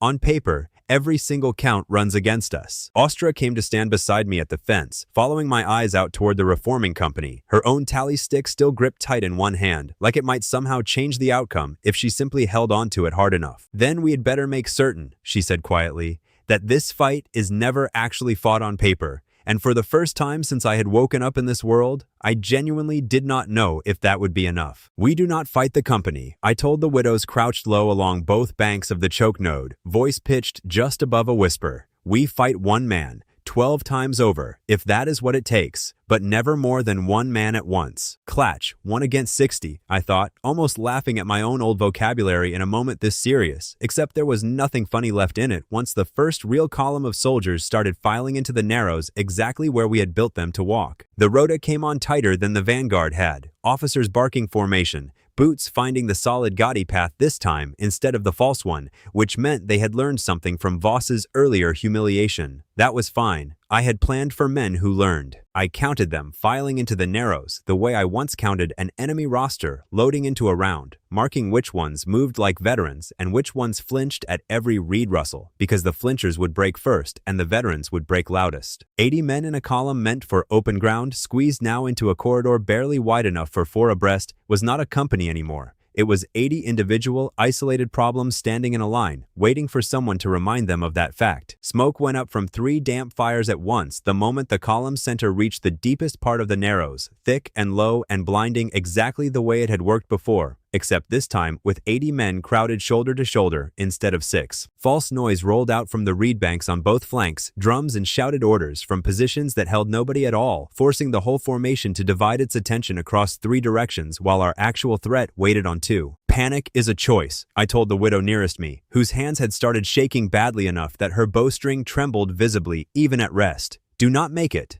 Breathe. Call out what you see, exactly like we drilled, and let the plan do the rest of the thinking for you." I stayed calm because calm was the only tool I actually had left to offer anyone in that moment, and because somewhere under the fear, I still half trusted the old reflex that had never once abandoned me under pressure, not in this life or the one before it. Ostra crouched beside me, relaying position after position in a clipped, level voice that never once cracked, even as the smoke thickened and the shouting on both flanks grew loud enough to swallow half of what she was actually trying to report to the line. "Site 2 holds," she called. "Site 4 is quiet. Voss has not committed his center yet. He is still deciding, and every second he spends deciding is a second we are allowed to keep breathing exactly where we are standing." Then the plan tore, the way plans always eventually tear the instant a real enemy starts thinking back at you. A sharp shout came down the line from our own scout post at the north pocket, thin and cracking with real fear. "They read the ground," she called. "I am cut off, north pocket. They are between me and the causeway." For one full second, every old reflex in me screamed the same ugly, useless advice a game had spent years teaching me to trust. Write her off. Trade the position for tempo. Hold the objective, not the individual, because the individual respawns and the objective does not. "She does not respawn," I said out loud, mostly to drown out my own old voice before it could finish the thought. "We do not leave teammates. Retake on me, right now. and I was already moving before half the widows near me had even processed the order. 3 of us cut hard through the reed toward the north pocket while the rest held the main choke exactly as drilled. Austra's voice somehow already relaying the shift down the whole line before I had even finished shouting it myself. We found her pinned behind a half-rotted log. 2 soldiers advancing on her position with the confident, unhurried pace of men who already considered the kill a formality, unaware that formality was exactly the mistake I had been counting on them to make. I took the first one low and hard with a spear I barely knew how to hold properly, more shove than strike, enough to buy 1 full second, and a widow beside me took the second across the back of the knee before he ever registered a second attacker existed. We pulled her out of that pocket bleeding from a shallow cut along one arm, breathing hard, alive, every part of her still fully present and accounted for, which mattered infinitely more to me right now than any clean tactical outcome ever could. That is the whole doctrine, I told her, hauling her upright, cost paid, nobody lost. It is expensive, it will always be expensive, but it is the only version of winning I am willing to teach anyone in this camp, starting today and continuing for as long as I have any say in it. Her name was Fenna, I learned later, catching my breath beside her while she pressed a strip of cloth against the shallow cut on her arm, still shaking, still very much alive, staring at the blood on her own hand like she could not quite believe it was hers to keep counting. "You came back for me," she said, not quite a question, more like a fact she was still testing the weight of. Every time, I told her, and meant it more completely than I had meant almost anything since arriving in this borrowed, complicated body. We rejoined the main line just as the second wave hit Brenna's choke point traps in full, angled stakes and spring snares catching boots mid-stride, and the tight, disciplined column that had marched in an hour earlier came apart into something closer to a panicked crowd. Officers shouted contradicting orders over each other, trying to reform a line and ground that no longer behaved the way any of their training had promised it would, and Voss, watching from the rear, made the exact mistake I had been quietly hoping for since dawn. "Reserves, into the gap," he bellowed, pointing his remaining fresh soldiers toward what looked, from where he stood, like open, unguarded ground, the last clean path left through the whole broken formation. "That gap was ours the whole time," I murmured, watching his reserve wade eagerly into ground we had spent a full week quietly turning into the deadest zone on the entire map. False footing, dressed up to look like salvation. They went down almost gently by comparison to the chaos around them, boots swallowed, momentum gone, surrounded within minutes by widows who had done nothing more heroic than wait patiently in the reeds for exactly this mistake to happen. I actually laughed once, short and disbelieving, watching a trained reserve unit fold into a hole we had spent a full week digging out of nothing but mud and patience. Somewhere in another life, a stat sheet would have called that a flawless anti-eco-red. Here it just meant 60 more men going home to their families intact. 2 officers tried to rally a retreat back through the main narrows, only to find Brenna's second wave of stakes already closing that path as well. And I watched real, undisguised fear cross a trained soldier's face for the first time since this whole fight had begun. By the time the smoke finally thinned enough to see the whole clearing at once, there was no rota left to speak of, only clusters of disarmed, exhausted men standing in mud up to their shins, waiting for someone to tell them what happened to the battle they thought they were winning an hour ago. 60 of the Crown's finest, I said, loud enough to carry across the whole clearing, standing over a company that outnumbered us 3-1 an hour earlier, and now could not muster a single organized blade between them. Beaten by widows, and a boy who still cannot hold a sword properly. 60 prisoners.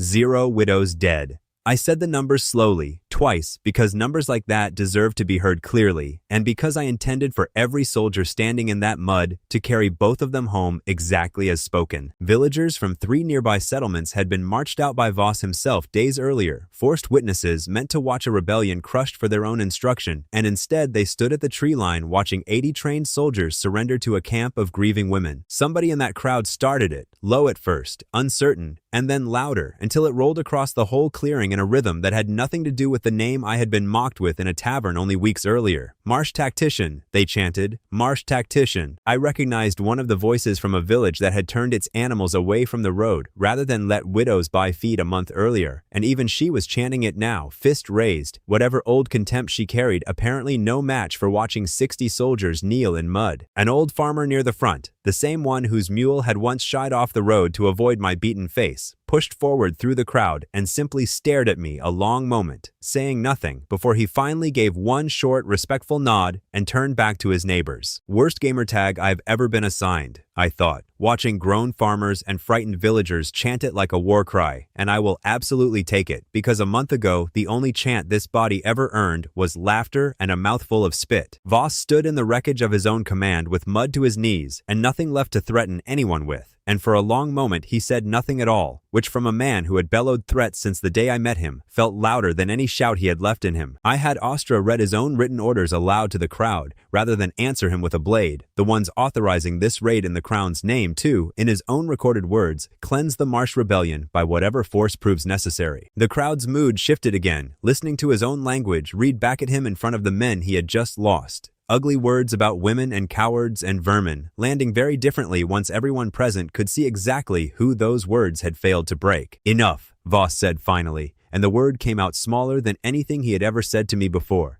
"Enough, tactician, not sopping, not boy, not marsh rat. Tactician, spoken like it cost him something physical to hand over, because it clearly did. I noted the change the way I note everything worth remembering. First time in this entire miserable adventure that this man had called me anything other than an insult, and it had taken exactly one lost company and 60 men kneeling in mud to earn it. He did not offer his hand, and I did not expect him to.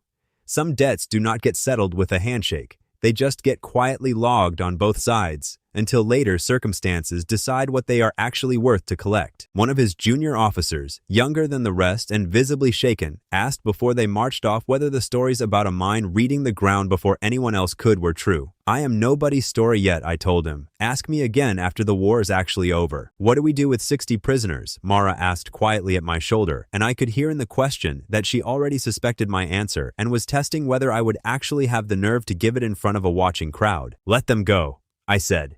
"Every one of them. No ransom, no chains, no revenge taken on men who were only ever following somebody else's orders. Go home," I told the prisoners directly. "Tell them exactly who let you walk out of this swamp breathing." It was not mercy for its own sake, though it was that too. It was strategy wearing mercy's face, because a defeated soldier who walks home unharmed tells a story that recruits sympathy, while a dead one only tells a story that recruits revenge. Word of that mercy moved through the countryside faster than word of the battle itself had, growing warmer with every retelling until villages that had feared the swamp only a season earlier started quietly asking whether the marsh folk might actually be the safer neighbors to have. One of the released soldiers, a young man barely older than the recruits Dagon once trained, sent word back through a passing trader that he had told his whole garrison exactly who had let him walk home to his own family instead of rotting in a shallow grave. "That kind of story spreads on its own," Ostra told me, once she heard it secondhand herself. "You cannot buy that kind of telling. You can only earn it once and hope it travels further than the lie it is replacing." Mara stood beside me as the last of the released soldiers limped off toward the horizon, watching them go with an expression I had not seen on her face before, something between disbelief and a grief that had, for one single afternoon, found somewhere useful to rest. "My husband died fighting men just like that," she said quietly, not accusing, just stating a fact she was still turning over. "And today, I watched 60 of them walk home because you asked me to let them. I do not know yet whether that makes me stronger or just very tired." "Maybe both," I told her, honestly, because pretending otherwise would have insulted whatever she was actually feeling in that moment. Both of those can be true on the same day. I have found that most real victories are. None of that warmth reached the capital in the same shape it left us in. In a cold stone hall 2 days' ride from any reed bed, Minister Corvin Ashcombe read the full report of his Rhoda's surrender without once raising his voice, which I would later learn was always the most dangerous version of him. "So the marsh rats have found a brain," he said finally, setting the report down with the flat, unhurried care of a man rearranging pieces on a board rather than reacting to a loss. "Do not send another company. Soldiers clearly cannot solve whatever this has become. Cut their iron," he said instead, cold and precise, the kind of order that never needs to be repeated twice to men who understand exactly what it means. If steel will not starve them out of that swamp, then silver and salt and grain certainly will, given enough patient time. None of us standing in the mud that evening, chanting a new name over 60 disarmed soldiers, knew the war had just changed shape, moving out of the reeds and into ledgers, warehouses, and roads we had not yet learned to defend. We had won the only kind of fight I actually understood how to win, one built on ground, timing, and nerve. Whatever the minister was about to send after us instead of soldiers, I had a feeling it was not going to care about any of those three things at all. I stood at the fence long after the crowd had drifted home, watching 60 sets of footprints lead away from a swamp that had, until today, only ever been known for taking things from people. Tonight, for once, it had given something back. Victory advertised itself louder than any defeat ever could. Within 2 weeks of the Rota's surrender, people started arriving at our fence line who had never once been widows or soldiers, just people the world had already written off in other ways. A tanner's apprentice showed up owing a debt he could never work off honestly. 2 brothers who had walked away from the crown's ranks rather than keep enforcing tax raids on their own neighbors came next, quiet about it, clearly still wrestling with what they had chosen. An old woman who had lost her whole family to fever arrived carrying nothing but a cooking pot and a fierce determination to be useful to somebody again before she died. I did not turn a single one of them away. Numbers, right now, were the one resource nobody could argue against. A stranger walked in one gray morning who was clearly not fleeing anything, moving with the flat, economical posture of a man who had spent years being obeyed rather than pitied. He introduced himself simply as Dagon, former royal drill instructor, and looked over our camp like a man assessing a badly stocked kitchen. "You fight like thieves," he told me. Flat, not unkind exactly, just entirely without softness. "Clever thieves, I will grant you that much after what I heard about the Rota. But thieves. I can teach these people to fight like soldiers if you are actually willing to let me." Mara did not like him on sight and made absolutely no effort to hide it. "We did not ask for a royal drill instructor to march in here and tell us how real soldiers behave," she said, arms crossed, standing between him and half the camp like a wall with opinions. "I did not ask permission either," Dagon said back, entirely unbothered, and for one long moment, the two of them simply stared each other down over a question that had nothing to do with tactics and everything to do with who this camp actually belonged to. I let them argue it out in front of everyone rather than settle it myself, because a decision handed down by me alone would have satisfied nobody, and a decision the camp watched fought over honestly would at least feel earned by whoever finally won it. "We do not need soldiers," I said finally, once the shouting had run its natural course. "We need something a real army cannot easily copy. Not one army, 20 small teams, each one owning its own ground, each one small enough that losing one does not lose the whole war." Dagon considered that a long moment, visibly recalculating whatever rigid formation he had walked in expecting to impose, and then, slowly, nodded. "That is not soldiering," he admitted. "That is something closer to what raiders use in the mountains. It might actually work better here than what I trained for 20 years. Trust would take longer than one afternoon from either of them. What they had instead was a working agreement, forged the way most useful agreements in this camp seem to get forged lately, through argument first and grudging respect only afterward. The two of them kept finding new things to disagree about all week regardless. Dagon insisting on proper drill formations at dawn, Mara insisting the widows had buried enough husbands to know exactly how much discipline their own bodies could actually stand before breaking. Their arguments became their own kind of entertainment for the rest of the camp, sharp and loud, and underneath it, clearly two competent people, testing whether the other one could actually be trusted with real lives, which was a test neither of them would have described so plainly out loud. By the 4th day, the younger widows had started taking quiet bets on who would win each morning's argument,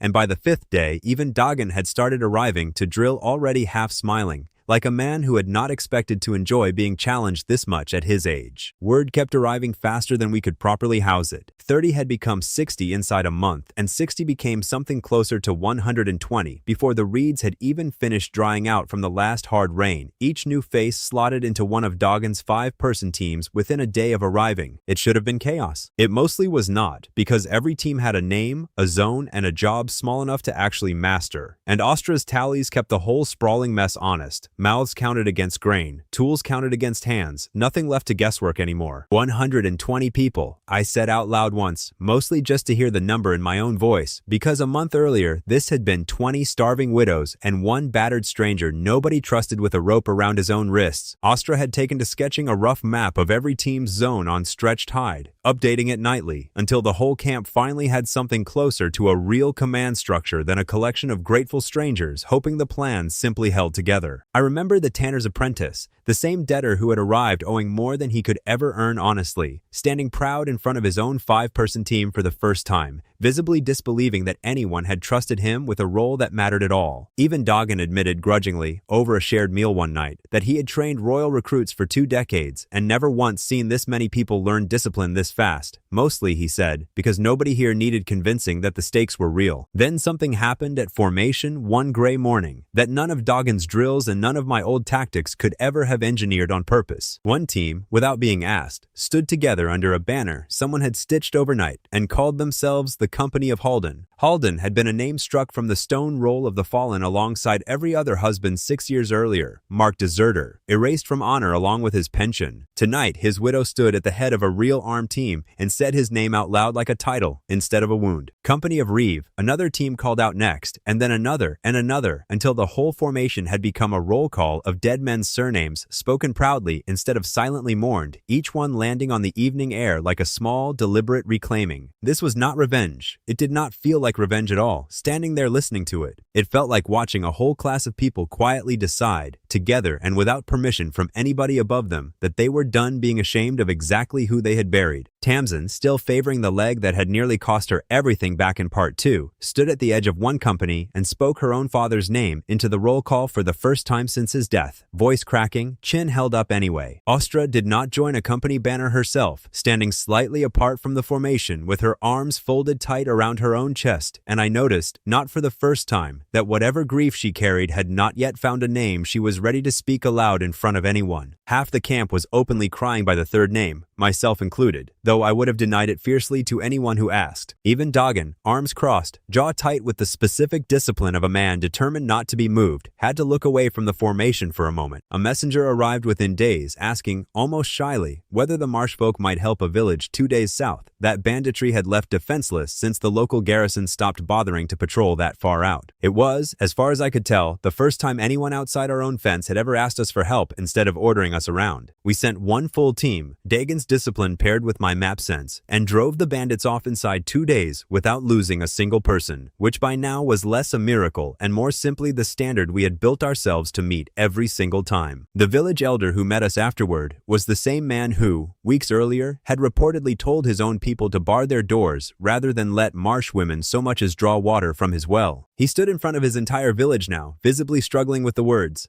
"I called you swamp filth," he said finally, forcing it out like a man passing a stone. "I was wrong. Thank you," he said. And then, slower, like the words themselves cost him something physical, "Thank you," by name, and named every single widow on that team correctly, one after another. It was a small thing. One man's pride cracking open in front of his neighbors, and it still landed harder than almost anything since the Rhoda's surrender, because it was proof that the world's contempt could actually be reversed one stubborn, named person at a time. 3 villages stood under our informal protection within the month. Not conquered, not taxed, simply guarded in exchange for grain and goodwill, which meant we now held something closer to territory than to a camp. A fact that changed the whole shape of what we were building without anyone formally declaring it. Then, quietly, without a single soldier or messenger announcing it first, the supply lines simply stopped. Corin's salt shipment did not arrive on schedule. The grain merchant who usually sold to our scouts sent word that he had regretfully run entirely out of stock this season. The salt roads went dry, Ostra said, laying her tally sticks down slower than usual, all at once, every route, the same week. That is not weather. That is not bad luck. Somebody made a decision, and every single supplier we depend on decided the exact same week to honor it. Iron for tools stopped arriving next, then cloth, then the modest trickle of coin that had been keeping our smaller trades afloat, each failure landing within days of the last, too clean and too total to be anything but deliberate. "This is not soldiers," I said slowly, turning the pattern over the way you turn over a reed you almost missed. "Soldiers we know how to answer. This is somebody closing a market around us entirely, quietly, before we even knew there was a fight happening in that direction at all." Corin himself finally reached us on foot rather than by cart, apologetic and clearly frightened in a way I had not seen from him before. "Someone bought the whole road," he said. "Every toll, every warehouse contract, every every supplier who ever sold to me. I do not even know the man's name yet, only that he moves fast and quiet and does not haggle. He offered a fair price, Corin admitted, shamefaced, twice what any of the old contracts were worth. And he offered it to every single merchant on the road in the same week, all at once, like a man who had already counted exactly how much silence and comfort each of them could be bought for. That kind of patience frightens me more than soldiers ever did, he added, quieter now. Soldiers want to be seen winning. Whoever did this does not care if anyone even notices him yet. He is not trying to beat you in a fight. He is making sure the fight never happens at all. We found out the rest of it standing at the town gate 2 days later, where a fresh decree had been nailed up in plain official lettering for every passing eye to read. Any person found trading with the Marsh rebels, it read, shall forfeit goods, coin, and license without appeal or exception. I stood there reading it twice and understood, with a cold, settling certainty that no ambush or crossfire had ever given me, that whoever had written those words had never once needed to raise a blade against us because he had already won the only ground that actually mattered before we even learned his name. Doggin read the decree over my shoulder, silent for once, and finally said what none of us wanted spoken aloud. You cannot ambush a signature, he said. Whatever this is, tactician, it is not a fight your traps and your smoke were ever built to answer. It took 3 days of careful asking in the right taverns for our scouts to put a full name on the silence that had swallowed our supply lines. Chancellor Vell, one of them reported, crouched by the fire, exhaustion plain on her face. He did not march an army, he simply bought the road. Every warehouse contract, every toll agreement, every merchant with anything worth selling, all of it moved through a single guildmaster named Harrow, who now answered directly to Vell's coin rather than to whatever loyalty the market used to run on before this month. And the bridge itself, another scout added, belongs to a lord named Pell, who has raised the toll 3 times since the decree went up, entirely within his legal right. So even honest traders willing to risk the crown's anger cannot physically reach us anymore without paying a fee designed to bleed them dry first. I sat with that a long moment, turning the shape of it over the way I turn over any enemy I have not met yet. I can ambush a patrol, I said finally, mostly to myself. I have no idea yet how you ambush a market. Dagon, listening nearby, offered the closest thing to comfort he seemed capable of giving. Every enemy has a shape eventually, he said. It may simply take longer to see this one's edges than it took to see Voss's. That is not the same thing as it having no edges at all. The gates of the nearest town closed to us entirely within the week. Guards posted specifically to turn back anyone recognized as marshfolk. The word rebel now stamped over every transaction we had built with careful, patient trust over the last 2 months. Corin was arrested trying to reach us one final time with what remained of his own stock, dragged off in broad daylight for the crime of trading with rebels, and none of our fastest scouts reached the square in time to do anything but watch it happen from a rooftop. Salt prices doubled within days, then doubled again, and the 12 days of steady supply Austria had so carefully built us down to a comfortable buffer collapsed back toward crisis faster than any of us wanted to say out loud around the evening fire. 4 days, she told me flatly, holding up a tally that had gone from reassuring to frightening in under a week.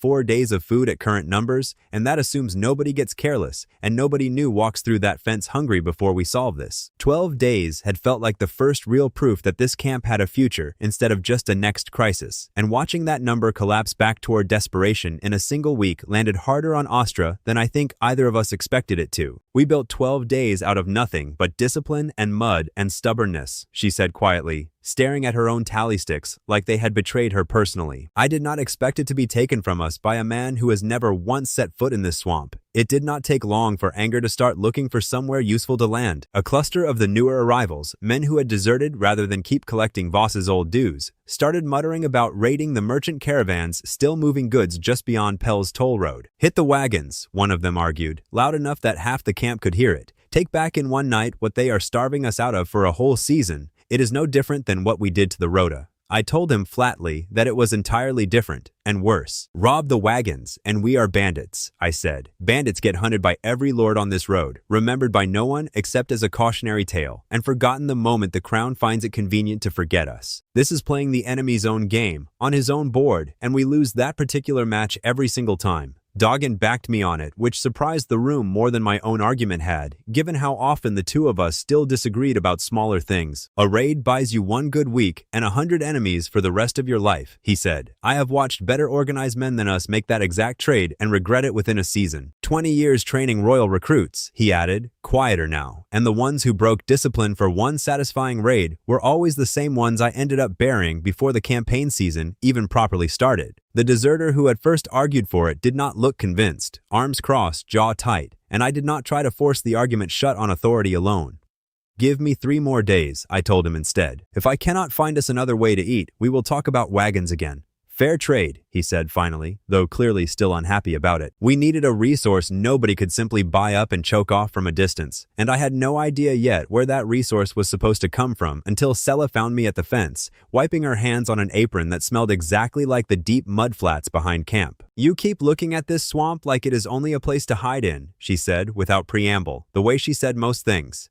Come look at it properly for once, like the resource it has always been, before you decide there is nothing left here for us to use. She led me to the deepest flats behind the old fence line, where the smell I had noticed weeks earlier hung thick and sour over cracked white crust along the mud.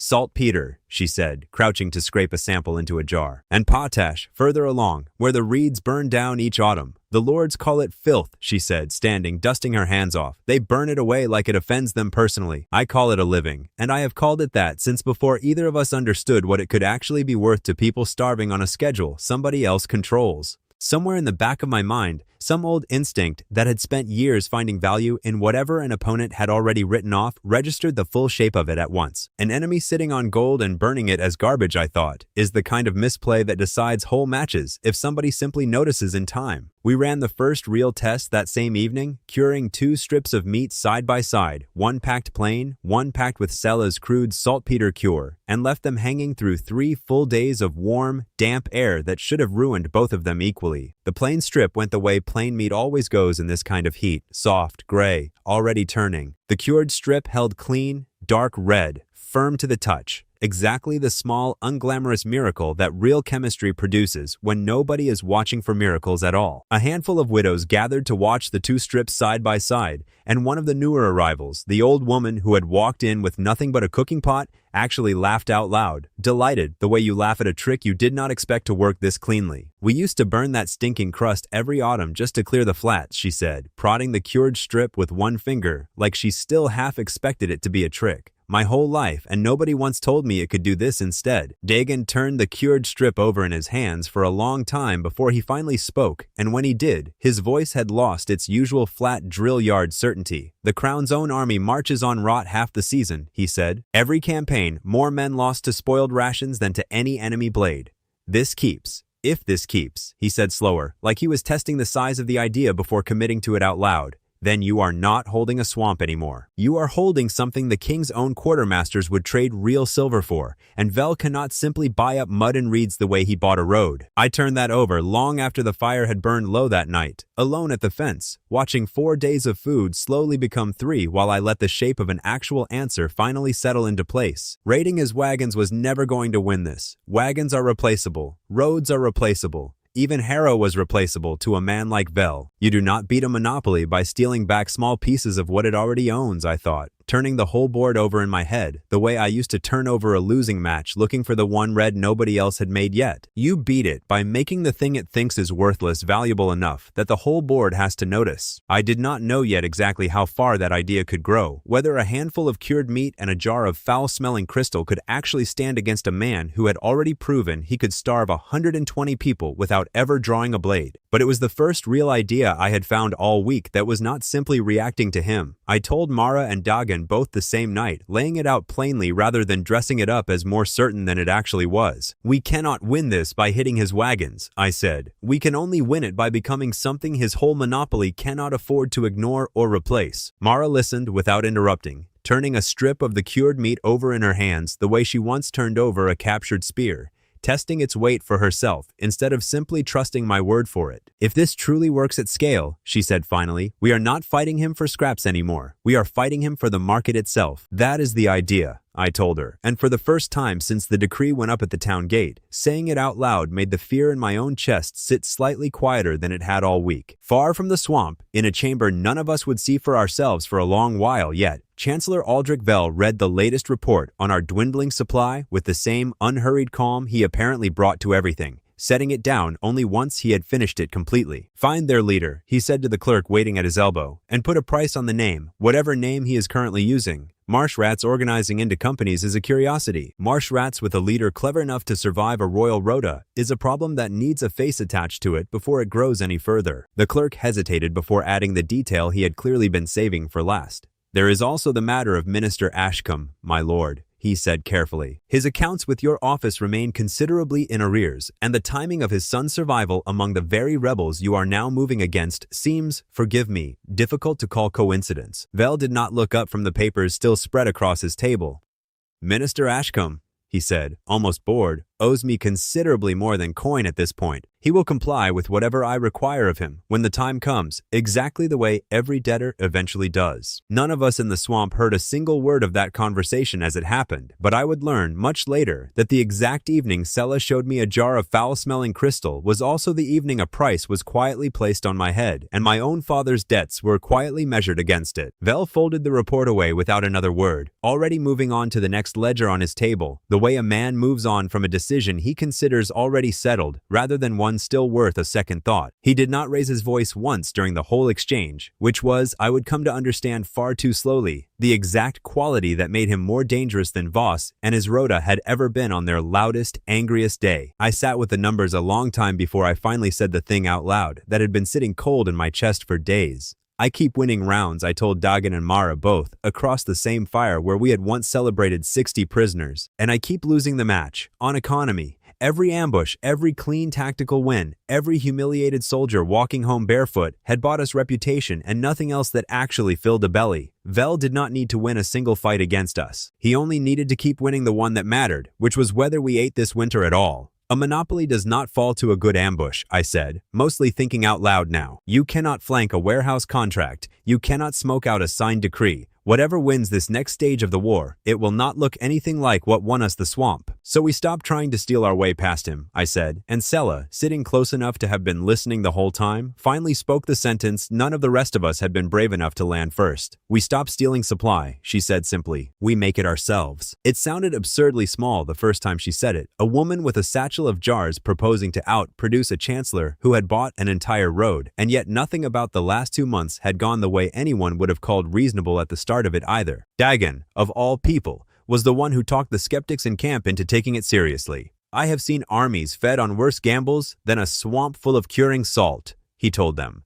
"At least this one does not require anybody to march into a spear point first." Mara took longer to warm to the idea than either of them, arms crossed, watching Sella sketch furnace layouts in the dirt with obvious skepticism. "We are fighters," she said finally, "not tradeswomen." I told her that a fighter who cannot eat through winter loses the war, regardless of how clean her ambushes look on paper, and she did not have a ready answer for that. We built the first boilery at the edge of the deep flats within the week, Sella directing the layout with the calm authority of someone who had clearly imagined this exact operation for years without ever once having the resources to build it. Brenna rigged the actual vessels, hammering together iron frames strong enough to hold the heat without warping, arguing constantly with Sella over exactly how hot was too hot, the two of them settling every disagreement by simply testing it and watching what happened. The first true batch came out of that boilery on a gray, ordinary morning, and it did not look like a miracle at all.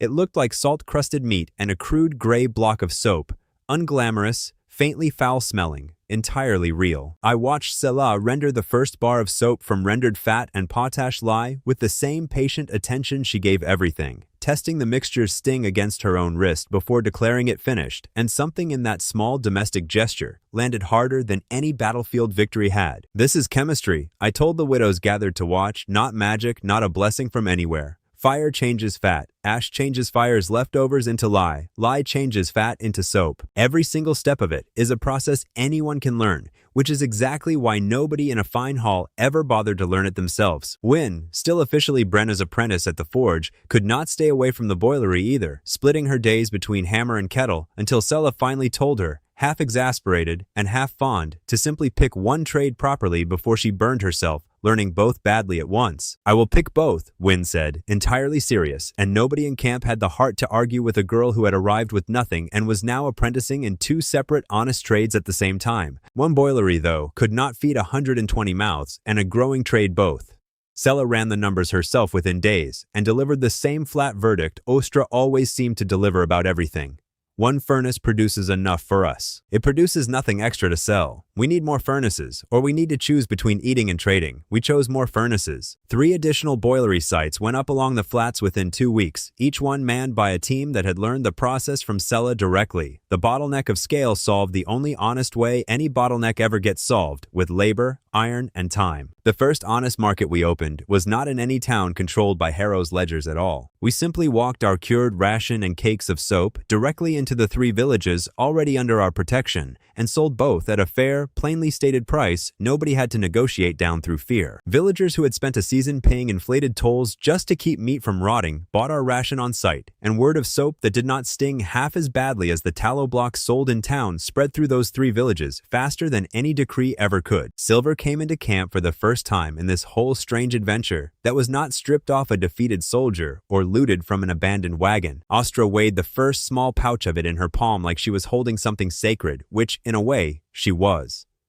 "This is not trophy silver," she said quietly, turning the coins over one at a time. "This is silver we earned with our own hands, from people who wanted what we made and chose to pay for it freely. I have counted a great many things in my life. I have never once counted anything that felt quite like this." She started a second ledger that same evening, separate from the old survival tallies, just for what she called honest coin.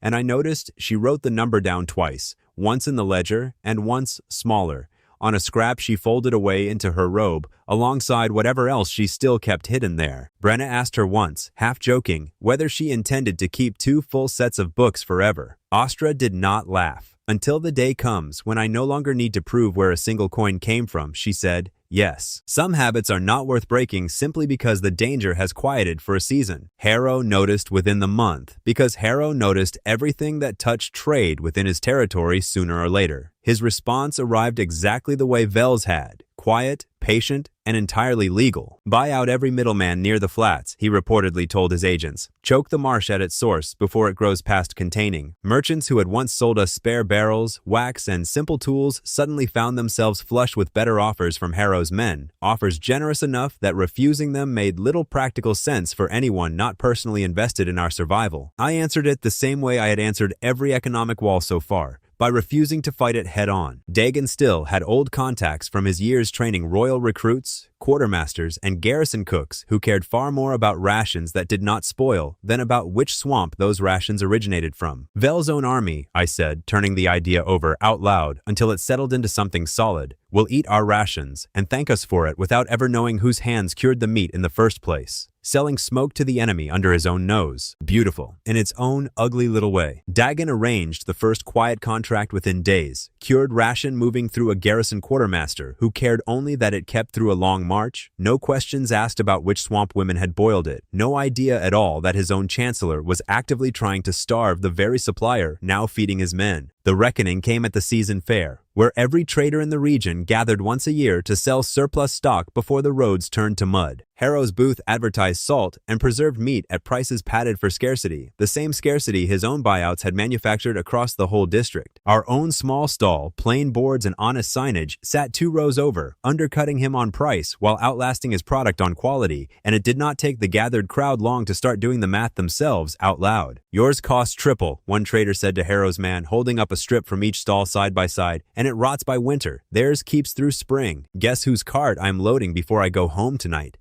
He was not being cruel about it.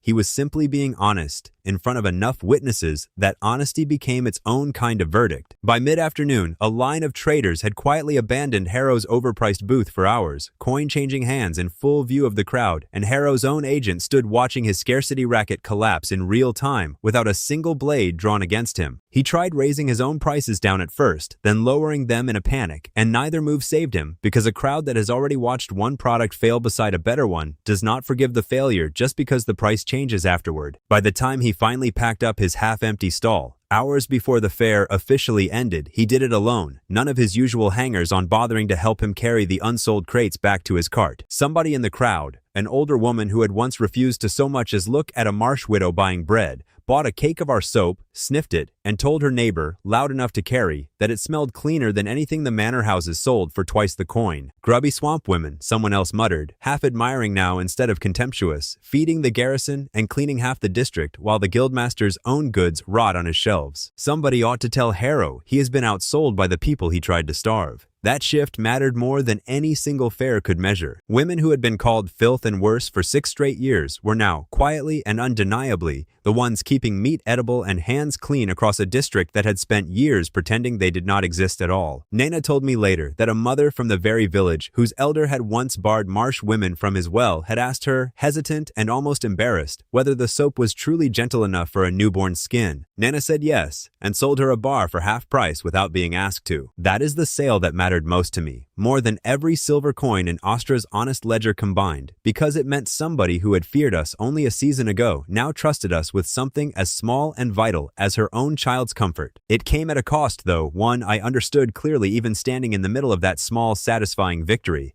A ghost camp that could vanish into the reeds overnight had been, until now, our safest asset. 4 fixed boilery sites, 3 villages of steady trade, and a name every trader in the region now recognized meant we were no longer a rumor. We were a location. Word of exactly that vulnerability reached Vel faster than any of us expected. He did not send soldiers this time, which I might almost have preferred, because soldiers at least fought on ground I understood how to bend in our favor. Not soldiers, the message read, when it finally reached us through one of Doggin's old contacts. Careful and quiet, the way all his information tended to arrive. A royal auditor, traveling with the crown's own seal. Let the law do the killing this time, and no widow's ambush will ever touch it. I stood at the fence that evening, looking out over 4 boilery fires burning steady against the dark, real infrastructure, real silver, real dignity, built out of swamp mud in under 2 months, and understood that none of it could simply vanish into the reeds the way we once had. Whatever a royal auditor actually was, I had a feeling it was going to test every part of what we had built far more thoroughly than any patrol, any rota, or any market fair ever had. Doggin came to stand beside me at the fence, following my gaze toward the same 4 furnace fires.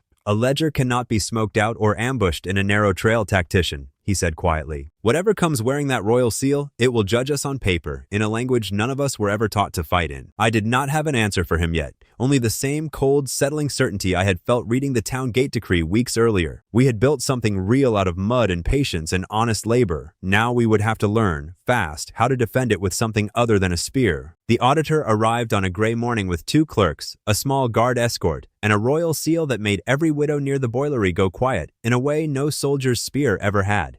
He did not raise his voice once. He did not need to. By royal seal, he announced, standing over our largest furnace with a scroll already unrolled in his hands, this entire operation constitutes crown contraband, unlicensed processing of restricted materials, seized, effective immediately, pending judgment. His clerks began cataloging everything, our furnaces, our stock, our carefully built infrastructure, reducing 2 months of honest labor into a series of flat, official line items on a page none of us had any legal standing to argue against. Sella stood watching a clerk tally her boilery, as though it were stolen goods rather than something she had built with her own hands from mud and patience. And for the first time since I had met her, I saw something in her face that looked genuinely close to despair. I built that furnace stone by stone, she said quietly. Not to anyone in particular. He is describing it like it fell off the back of a cart. I did not say anything, because there was nothing honest left to say that would have made the description any less accurate under whatever law he was reading it from. I opened my mouth to protest and closed it again just as fast, because Doggin had warned me true. There was no ambush for this, no angle, no smoke, no false trail that worked against a man armed with nothing more dangerous than a signature and a seal. It got worse within the hour.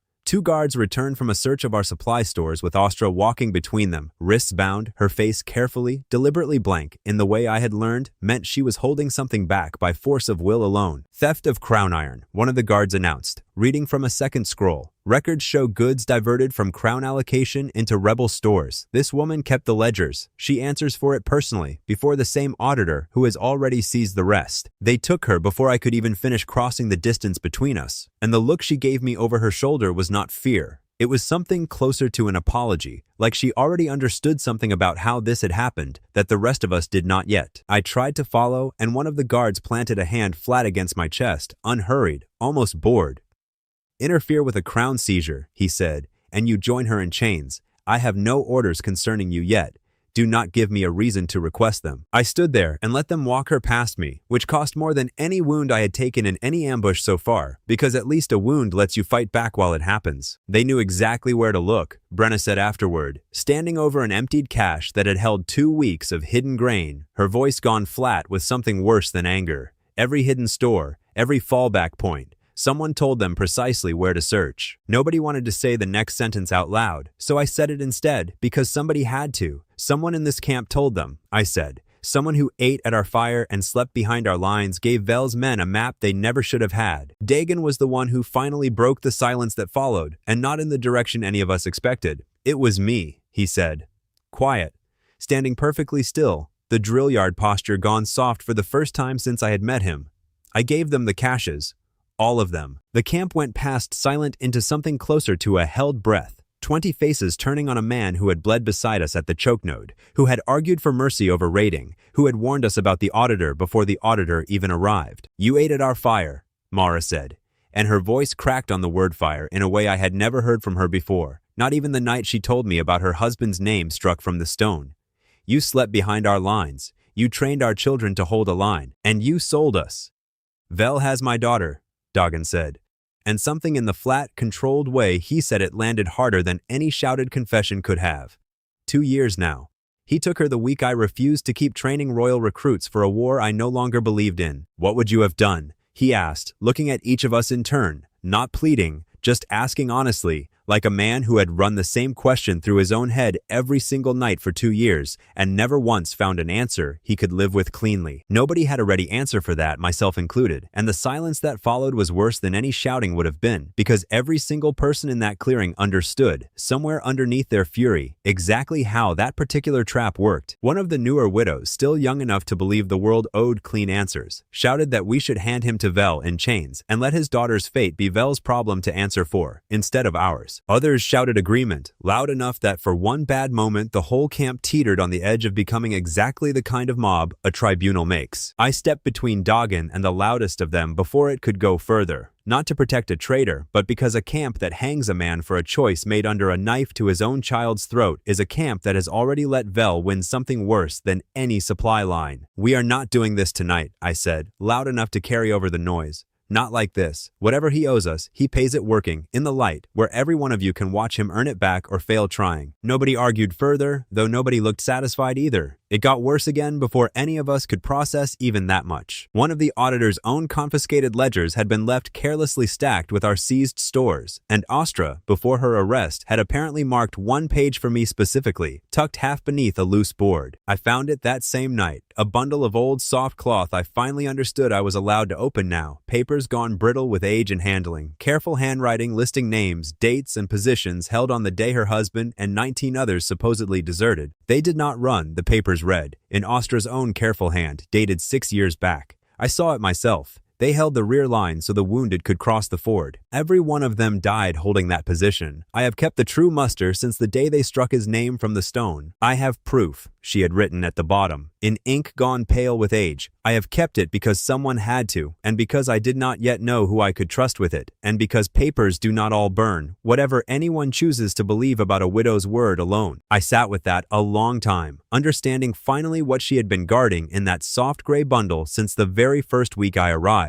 A woman risking her own life for 6 straight years to keep a truth alive that the whole kingdom had officially declared a lie. The second truth buried in the auditor's own seized papers landed even harder because it was not about a stranger's husband. It was about my own borrowed family name, written in a clerk's flat, official hand among records of debts and obligations owed directly to Chancellor Vel, Minister Corvin Ashcombe. The ledger read, cancellation of widow allotments executed under direct financial obligation to the office of the Chancellor.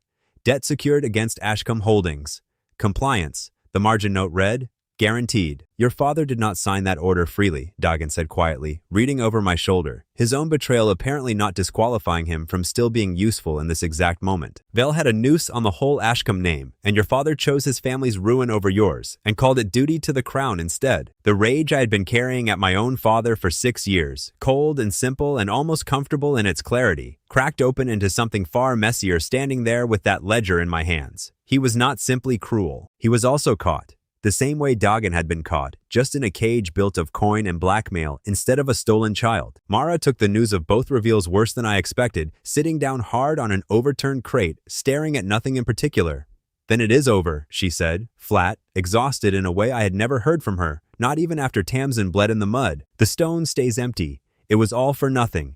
The proof exists now," I said, careful, because that was the one true thing I actually had to offer her in that moment. Astra risked her life to keep it. That does not disappear just because tonight feels unbearable. It disappears the moment they hang her for theft before anyone ever reads it, Mara shot back, and she was not wrong. And I did not have a clean answer for that particular fear either, only the slow, cold shape of a plan starting to assemble itself under the weight of everything we had just learned. I sat with the full ruin of the night a long while before the shape of an actual answer finally settled into place, the way it always eventually does once the panic burns itself out, and the old, patient part of my mind takes back over the board. "We do not kill Vel," I said finally out loud, mostly to convince myself as much as anyone listening. "Killing him solves nothing. He is not the wound. He is only the latest, cleverest hand pressing down on a wound this whole kingdom has been nursing for 6 years. We open the books," I said, in front of a king who cannot look away once they are open. Not a fragged enemy quietly buried in a report nobody reads. A full recording of the whole round, played back in front of every witness who matters, where nobody gets to pretend afterward that they did not see it happen. Dagon listened to the whole plan without interrupting, and when I finally finished, he simply nodded once. The same flat, decisive nod he gave every order he actually believed in. "I will give you all of it," he said. "Every name, every rote, every coin Vel ever moved through my own hands. Just help me get her back first. Forgiveness is not something I can hand you tonight," I told him honestly, because pretending otherwise would have insulted everyone in that camp who had just watched Astra dragged off in chains. "But a debt paid in full, starting now, is something I can actually work with." He accepted that without argument, which told me more about the man underneath the betrayal than any speech could have. A man looking for an excuse does not simply agree to earn his way back one hard action at a time. A man who meant it does exactly that, without complaint. Mara watched the exchange from a short distance, arms crossed, still clearly unconvinced, though something in her posture had eased fractionally since her earlier collapse onto the crate. "I will not forgive him tonight either," she said, "but I will watch him work. That is more than I offered you the week we met." There was still the matter of making any of it public, though. And that problem had exactly one door standing in front of it that none of us could simply smoke our way past. Getting the whole truth in front of a king required a voice already inside that court, one with standing enough to force the subject onto the floor at all. "There is only one voice like that within reach of any of us," I said finally, out loud, tasting how strange the sentence felt even as I said it. "My father. Whatever he is, pawn or executioner or both at once, he is still the only door into that hall any of us actually has standing to knock on." I arranged the meeting through a contact of Dagon's, a groom who owed him an old debt, and it took 3 days of careful, quiet messages before Minister Corvin Ashcombe agreed to meet the son he had spent 6 years pretending did not exist. We met in a disused mill outside the capital, neutral ground. No guards, no witnesses, just 2 men who shared a face neither of them had chosen to wear the same way. He looked older than I expected, tired in a way that had nothing to do with age. "I am not here as your son," I told him before he could set the terms of the conversation himself. "I am here as the man who can cut Vel's noose off your neck, if you are actually willing to trade something real for that instead of more silence." He did not flinch at the bluntness, which told me something useful about him immediately. "How much do you actually know?" he asked, careful, testing the ground the way I might test a suspicious patch of gaudy before trusting my full weight to it. "Enough," I said. "Debt secured against Ashcombe Holdings. Compliance guaranteed. I have seen the ledger in Vel's own clerk's hand. You did not disown your son and starve 20 widows because you wanted to. You did it because a chancellor was holding a noose over this whole family's name." Something in his face shifted then, small, controlled, the specific expression of a man who has spent 6 years assuming nobody would ever say that sentence to him out loud, and was not prepared for how much it would cost him to hear it spoken plainly. "Give the widows a voice at the audit," I said. "Real standing, real witnesses called, real evidence entered before the crown. Do that, and I will hand you the exact proof that frees your own name from Vel's ledger in the same public hearing." He studied me a long moment, and I watched something pass behind his eyes that was not quite recognition yet, not quite pride, but something adjacent to both. A man recalculating a son he had written off as ruined, and finding instead someone who negotiated like he actually understood the stakes on the table. "You argue like a man twice your age," he said finally, careful, giving away nothing more than the observation itself. I do not know yet whether that is admirable or simply convenient for the position you currently occupy. Either way, I accept the terms. A voice. For a name. He did not call me by any name at all before he left, and I noticed the absence the way you notice a missing tooth, but I did not push for more than the deal itself. Some doors opened slowly on their own schedule, and I had a war to run before I could afford to knock on this one twice. He paused once at the mill door, half turned back, and for a moment I thought he might actually say something more. He did not. He simply looked at me a second longer than the conversation required, and then walked out into the dark toward whatever version of his own life waited for him back at court. I stood alone in that mill a long while after he had gone, turning the whole strange transaction over the way I turn over any deal struck with an opponent I do not yet trust. He had not called me useless. He had not called me anything at all. For a man who had spent 6 years calling me a disgrace by silence alone, that was, strangely, already a kind of movement. There was still a debt of my own to settle before any of it mattered, though, because Dagon's daughter remained a hostage in Vel's own household, and no amount of court maneuvering would ever earn his full loyalty while she stayed a lever in someone else's hand. We planned the extraction the way I plan anything that matters. Quiet execute. No blood, no alarm. In and out before anyone even finishes blinking.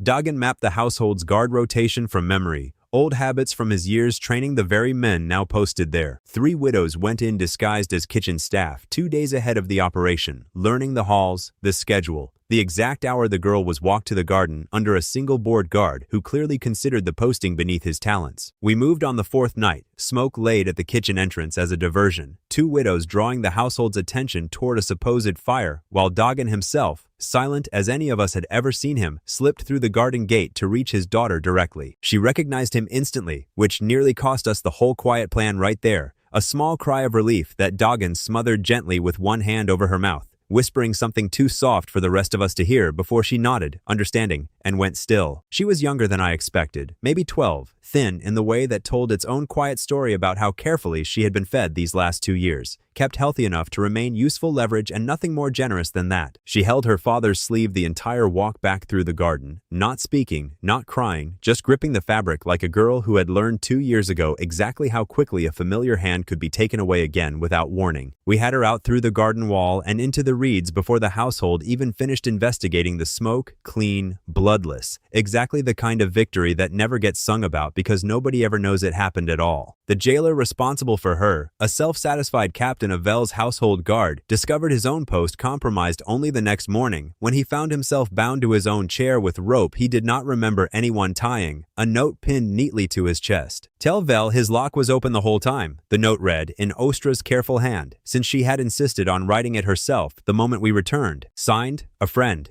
It was petty and small, and it did more for camp morale than almost anything since the Rhoda's surrender. Dagon held his daughter that whole first night without letting go of her hand once, and when he finally looked up at me, something in his face had settled into a certainty I had not seen from him since before his confession. Whatever you need from here, he said, you have all of it. Every name, every route, every soldier I ever trained who still owes me a debt worth calling in. He brought 6 of his old recruits within the week, men who had served under him years earlier and trusted his word enough to walk straight into a rebellion on nothing but his say-so, doubling our trained corps overnight with soldiers who actually understood formal drill. One of them, a broad, quiet man named Harl, told me on his first evening in camp that Dagon had once pulled him out of a collapsed trench under enemy fire and never once mentioned it again afterward, not even to collect on the debt. When he sent for us, Harl said simply, there was only ever one answer I was going to give him. The widows folded the 6 new soldiers into existing teams within days rather than building a separate company for them, and I noticed Dagon watching that particular decision with something close to quiet approval, like a man seeing his own old discipline finally married to a structure built to actually outlast him. The evidence gathering that followed felt, more than anything else in this whole strange campaign, like preparing for the single most important match of my old life, except the stakes here were measured in actual lives instead of a scoreboard nobody outside a small dark room would ever see. Load out, I told the widows assigned to it. Every name, every route, every crooked coin Vel ever moved through Harrow's ledgers or his own household accounts. If it can be written down and verified twice, I want it in our hands before the audit, not discovered during it. Ostra, freed and quietly furious in the specific way that made her more effective rather than less,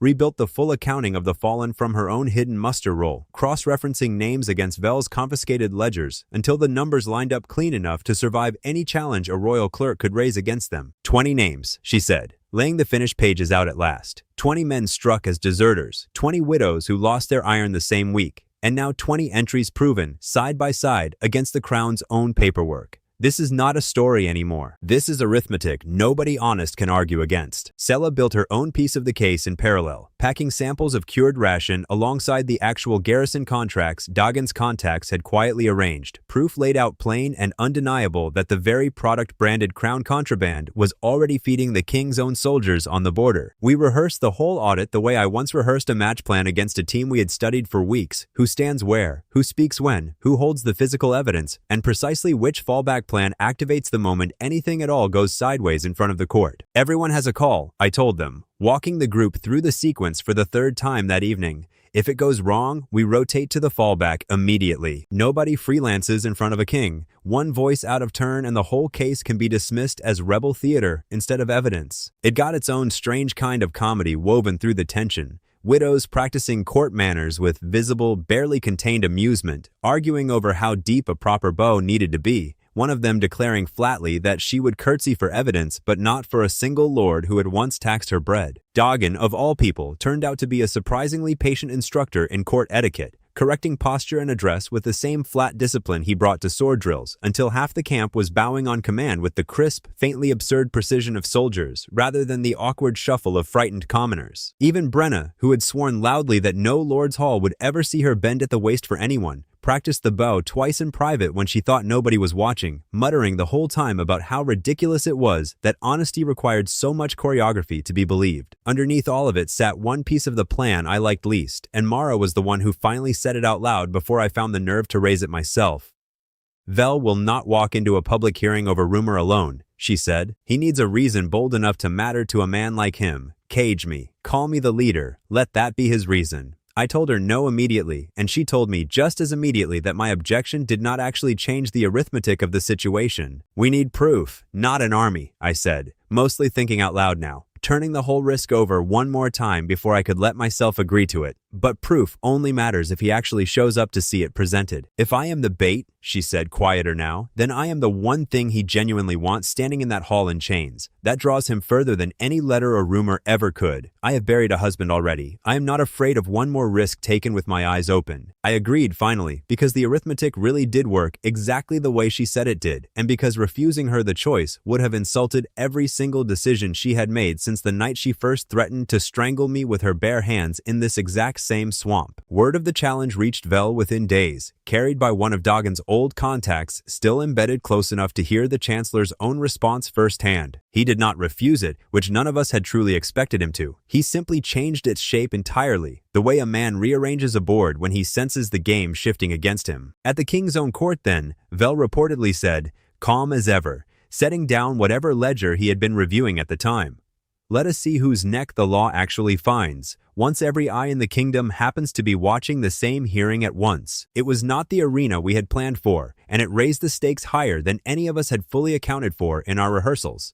A hearing before the king himself meant no quiet local magistrate we could out-argue on familiar ground. It meant the full weight of the crown, the nobility, and every enemy we had made along the entire road here, all gathered in one room. I stood at the fence that final night before we left for the capital, looking out over a camp that had grown from 20 starving widows to something closer to a small, determined nation, and understood that whatever happened in that hall would not simply decide Mara's fate, or Ostra's, or even my own borrowed name. It would decide whether 6 years of stolen honor could actually be handed back to the people who had earned it the hard way, in front of witnesses who would never again be allowed to pretend they had not seen the truth laid plainly on the table before them. The royal hall was larger than anything I had stood inside since waking up in this world. Stone columns rising into shadow, nobles packed along both walls, and at the center of it all, a plain iron cage holding the one person in this entire story I could not afford to lose. Mara stood inside that cage with her chin up, unbowed, exactly the posture she had worn the first night she threatened to strangle me with her bare hands, and I understood, watching her, that whatever happened here today, she had already decided how she meant to face it. Chancellor Vel stood near the throne itself, robed in deep blue, composed, almost warm in his bearing,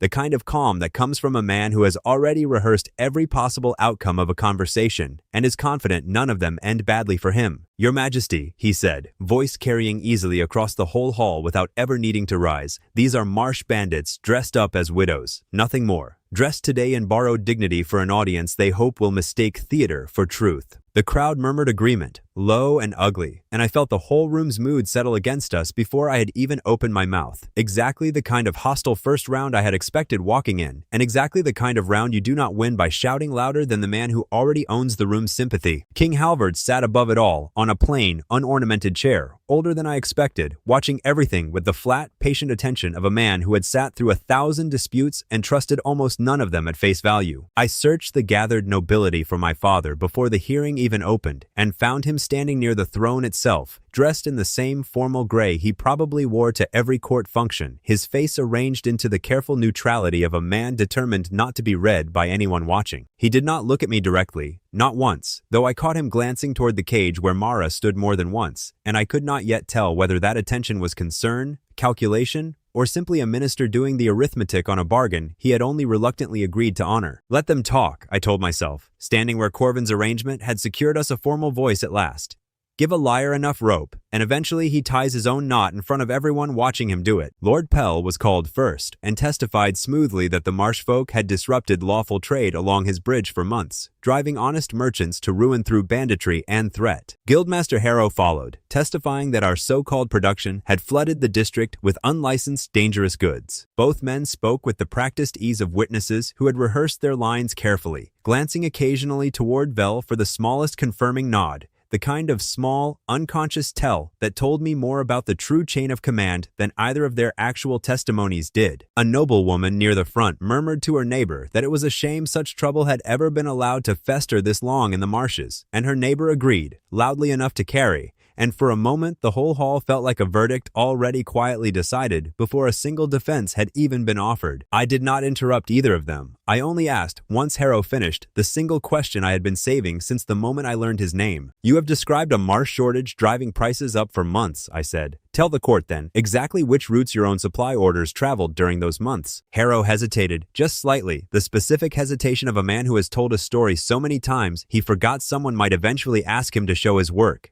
"Standard trade routes," he said, "nothing irregular." "Then you will not mind naming them plainly," I said, and pressed until he finally listed 3 warehouse destinations under oath. Each one, when Ostra read the deeds aloud a moment later, registered under Lord Pell's own family seal. Pell's face went from confident to pale in the space of one sentence, and self-preservation apparently outweighed whatever alliance the two of them had shared until this exact moment. "That arrangement was Harrow's doing," he said quickly. "Too quickly, not mine. I only ever owned the road. Whatever he stored on it was his affair entirely." Harrow rounded on him immediately, hissing something about shared profit and equal blame, and for a long, satisfying moment, the two men who had spent months choking our supply chain simply tore into each other in front of the entire court, needing no help at all from me to do it thoroughly. "You knew exactly what those warehouses held," Harrow snapped, forgetting himself enough to raise his voice at a lord in front of the king. "You collected rent on every sack I stored there. Do not stand there now and pretend your hands are somehow cleaner than mine." "I collected a toll," Pell shot back, face reddening. "What you chose to smuggle through it was your own arrangement entirely, and I will not hang for your greed just because we once shared a profitable understanding." I filed the thought away with real professional satisfaction. A clean kill on your own side of the field, no assist required, is still a kill either way, and I let them finish damaging each other before the court's attention finally swung, inevitably, toward the man who had commanded them both. Ostra stepped forward then, carrying the full ledger she had spent weeks rebuilding, laying it open on the table before the king himself with the steady, unhurried care of a woman who had waited 6 years for exactly this moment to arrive. "Every coin of the widow's iron," she said, voice clear and caring despite the tremor I could see in her hands. "Here is where it went. Not lost, not spent on the crown's defense. Moved, month by month, into accounts bearing his name.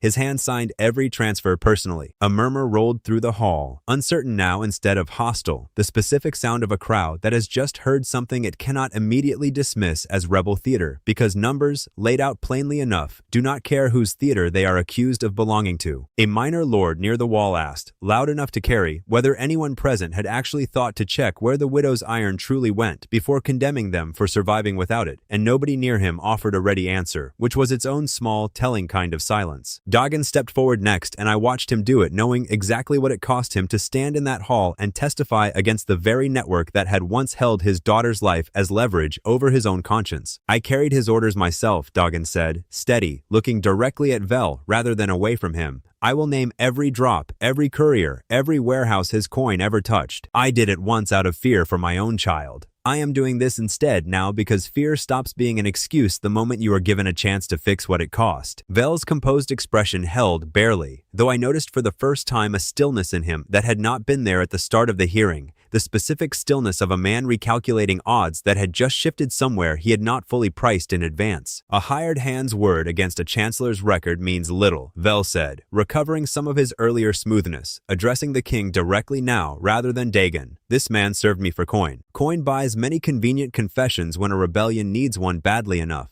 I served you out of fear for my daughter's life, Dagon answered, before I could speak for him. Ask your own steward whether a girl was ever held in your household without her father's consent. That answer will not require a single coin to purchase from anyone honest. Vel did not respond to that directly, and the silence where a denial should have landed said more to the watching court than any accusation I could have made on Dagon's behalf. Sela came forward last among our witnesses, setting a simple wrapped parcel on the table and unwrapping it slowly enough that the whole hall leaned in despite themselves. Cured ration, she said. The same product this man called dangerous contraband, unfit for honest trade. She placed beside it a second document, a supply contract bearing the crown's own garrison seal. This exact ration, she said, has been feeding your own border soldiers for 2 months, Majesty, sold to them through channels that never once revealed whose swamp it truly came from. The hall went loud at that, genuinely loud. Nobles turning to each other in open disbelief, because a chancellor condemning as contraband the very product secretly feeding the crown's own army was not the kind of contradiction any courtier present could simply talk their way around. I let that settle a moment before delivering the piece I had been saving for exactly this pitch of attention, because timing a reveal wrong wastes half its force, and this particular reveal only ever needed to land once, cleanly, in front of everyone who mattered. They did not desert, I said, loud enough to carry to every corner of that hall. 20 men, 6 years ago, held the line at a river crossing so the wounded could retreat alive. Austra's own hand recorded it that same day. They died holding that ground, and this man's predecessor struck their names from the roll of the fallen as cowards, so their widows' pensions could be quietly stolen instead of paid. Austra laid the true muster roll open beside the crown's own falsified record. Names matched line for line, dates matched hour for hour, and the silence that followed was heavier than any of the shouting that had opened the hearing an hour earlier. An old officer near the throne, gray-bearded, wearing decorations from campaigns decades past, stepped forward without being called and asked to examine the muster roll himself. He read it slowly, lips moving faintly over each name, and when he finally looked up, his eyes were wet in a way he did not bother hiding from the court. I served beside 2 of these men, he said, voice rough. I always wondered why the official record never matched what I remembered of that crossing. Now I understand exactly why nobody higher up ever wanted the true account written down where anyone could compare it. Show me, Vel said, and for the first time his voice had lost some of its earlier warmth. One honest ledger from these marsh rats that proves any of this beyond a widow's convenient memory of her own husband's death. Austra did not answer him with words. She simply stepped forward and laid his own confiscated accounts, the very ones seized during the audit of our production line, open beside her muster roll, his own clerk's handwriting tracing every stolen coin back to his own signature. Vel looked down at his own ledger lying open on the table in front of the entire court, and for one long, unbroken moment, he said absolutely nothing at all. The silence stretched, uncomfortable, total, louder somehow than every clever word he had spoken since the hearing began. I watched him search the hall for some ally still willing to speak on his behalf, and found none.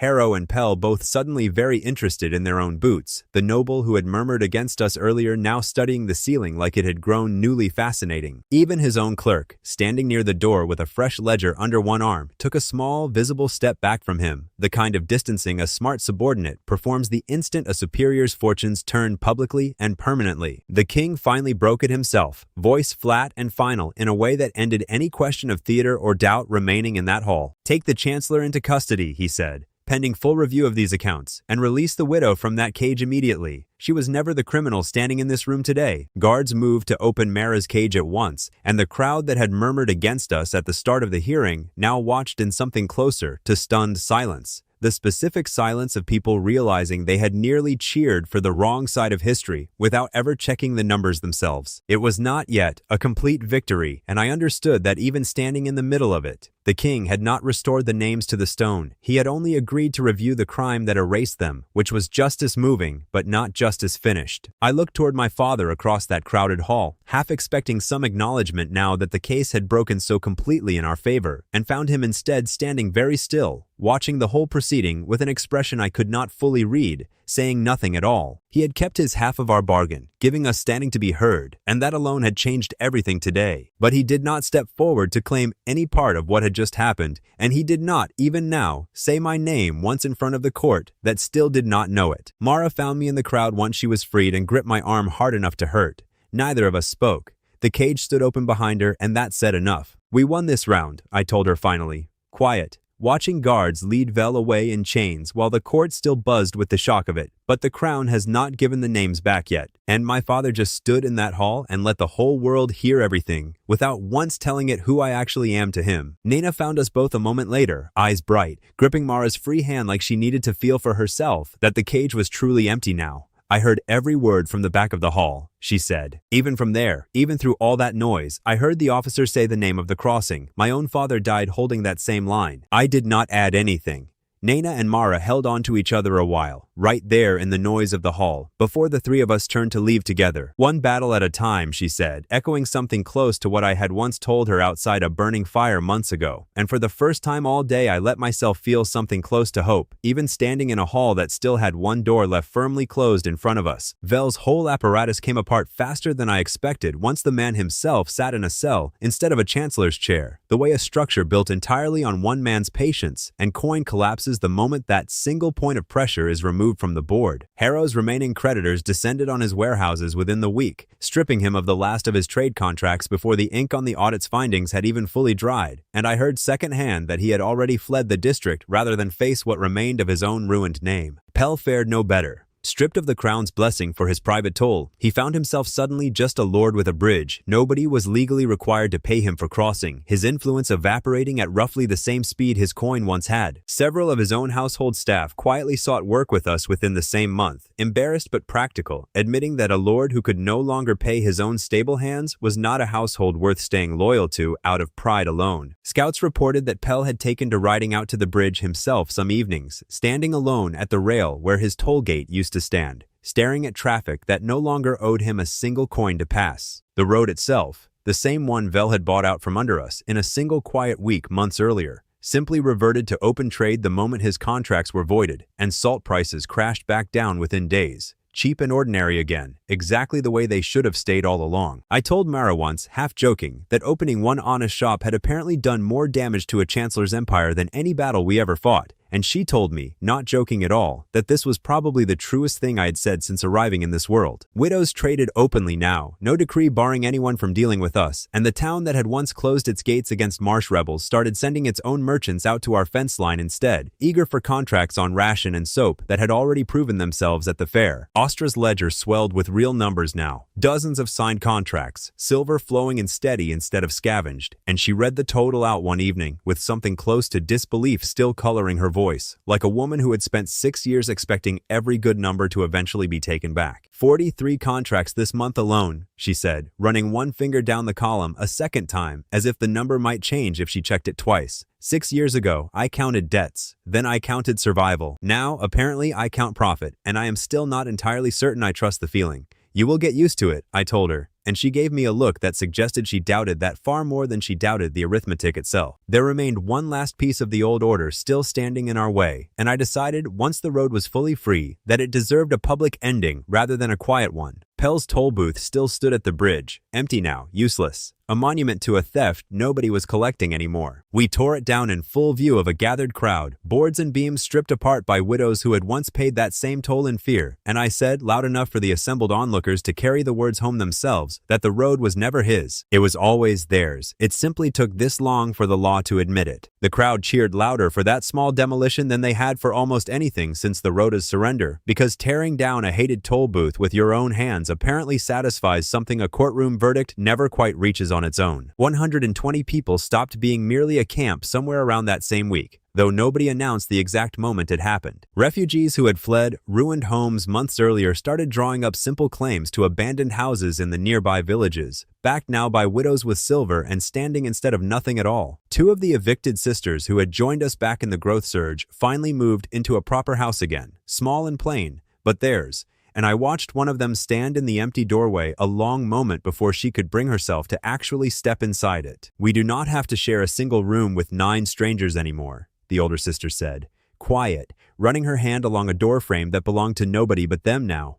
I had forgotten what it felt like to close a door and know it was actually mine to close. Other claims followed over the next weeks, quieter and less dramatic but no less real. Widows and refugees slowly reclaiming small pieces of ordinary life that 6 years of grinding poverty and shame had stripped away from them, one house, one trade, one name at a time. Dagon's reunion with his daughter had already happened in the quiet aftermath of her rescue, but it deepened properly now that the fear of Vel reclaiming her had finally, fully lifted. I found the two of them one evening sitting by a fire, her small hand resting easy in his for the first time, without the tight, frightened grip she had carried since the extraction. "She is teaching me the names of the herbs Sela uses," Dagon told me, something almost boyish in his voice that I had never once heard from him during any drill or any battle plan. "I trained men to kill for 20 years. Medicinal roots humbled me faster than any recruit ever managed." Brenna opened her forge properly that same week, hanging a plain hand-lettered sign over the door that simply read Smith. No longer a war workshop hammering out stakes and spear repairs in secret, but an honest trade standing in the open daylight for the first time since her husband had died. "My husband would have liked this sign better than any battle banner," she told me, running one hand along the doorframe like she was greeting an old friend. "He always said a good smith should be judged by plows and hinges, not just blades. I am finally getting to prove that in daylight instead of a war camp." Wynn stayed on as her official apprentice now, sharing her hours between the forge and Sela's boilery, exactly as she had promised months earlier, and Brenna told me privately that the girl already showed a better eye for hot metal than half the journeymen she remembered from her own husband's old workshop. Her first paying customer through the new door was, of all people, one of the farmers whose mule had once shied off the road to avoid my beaten, bloodied face on my very first morning in this world. He needed a plow blade mended and paid full price without a single word about where the smith standing before him had come from. The king's decree arrived not long after, carried by a formal rider rather than a rumor this time, sealed properly and read aloud at our own fence line for the whole camp to hear together. "Let the roll of the fallen be reviewed," it read. Every name, every record, without exception or further delay. It was not yet the thing we had all been waiting 6 years for. The decree ordered review, not restoration, and the names remained struck from the stone even as the crown finally admitted the record itself was suspect. Mara read the pause in that language exactly the way I did. "Reviewed is not returned," she said, quiet, watching the rider ride back toward the capital. "I have learned better than to celebrate a promise before I have actually seen the stone changed with my own eyes." I told her she was right to hold that caution, and that I intended to hold it right alongside her. My father came to the camp himself 2 days after the decree arrived, alone. No guards, no formal announcement. The same quiet, careful way he had arranged our first meeting at the mill. He stood at the fence a long moment before he finally spoke at all. "What you did in that hall," he said, and stopped, visibly searching for words that clearly did not come easily to a man who had spent 6 years perfecting silence instead of honesty. "I did not expect it. Any of it. The tactics. The production. The audit itself. I did not ask you here to be praised," I told him plain, because I did not entirely trust yet what shape his sentence was actually building toward. "I know," he said, quieter now. "That is, I think, exactly why I find myself saying it anyway." He did not finish whatever else sat behind that admission, some old pride visibly closing the door again before it could open all the way, and for a moment we simply stood there, two men wearing the same disgraced family name, neither one quite ready to say the rest out loud. I noticed his eyes moving over the camp behind me while he searched for whatever words would not come. The boilery smoke, the forge sign, the widows moving between honest tasks with a discipline no drill instructor had ever forced onto them from above. "You built all of this from 20 starving women and a body nobody in this kingdom expected to survive the season," he said, quieter now, almost to himself. "I spent 6 years believing that body held nothing worth watching. I am no longer certain when exactly I stopped being right about that. That is closer to an apology than anything you have said to me yet," I told him, careful, not willing to let the moment slip past unmarked. He did not deny it, which, from a man who had perfected silence for 6 straight years, was its own small and considerable admission. "The king has called the full court," he said instead, business folding back over whatever had almost surfaced a moment earlier. "A formal proclamation. The honor of the fallen will be decided there, fully, one way or the other. Be there yourself when it happens." He left without saying anything more personal than that, and I stood at the fence a long while after he had gone, turning the whole strange, unfinished exchange over the way I turn over anything that matters too much to simply let go of unexamined. We had won the war against the man who tried to starve us into nothing. We had won the war against the lords who profited from our hunger. The only battle left now was the smallest and largest one at once. A single word my own father had still not managed to say out loud, and a stone that still did not carry a single name it owed to the dead. Mara joined me at the fence not long after he had gone, watching the same empty road he had walked back down toward the capital. "He came all this way, and still could not quite finish the sentence," she said, not unkindly, more like a woman recognizing an old familiar shape of stubbornness in someone else's father. "Some debts take longer to pay than others," I told her, thinking of Dagen, of Ostra's 6 silent years, of a whole class of women waiting on a single word from a stone that had not spoken their husbands' names since before I ever fell into this world. "Whatever the full court decides, I intend for that debt to finally come due in front of every witness who ever doubted it existed." The full court gathered for the proclamation the way I imagine a kingdom only gathers once or twice in a generation. Every noble seat filled, guards lining the walls,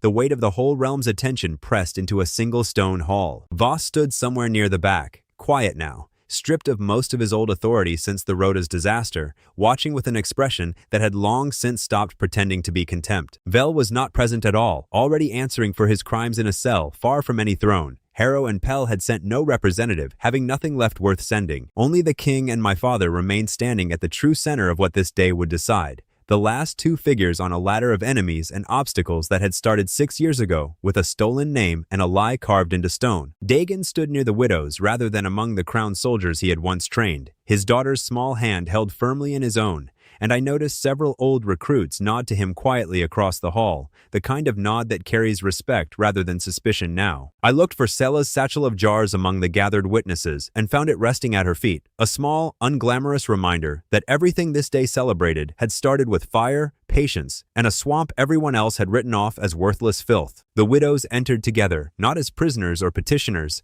but as a column, banners raised high, each one bearing a fallen husband's surname stitched in plain, careful thread. Company of Halden, Company of Reeve.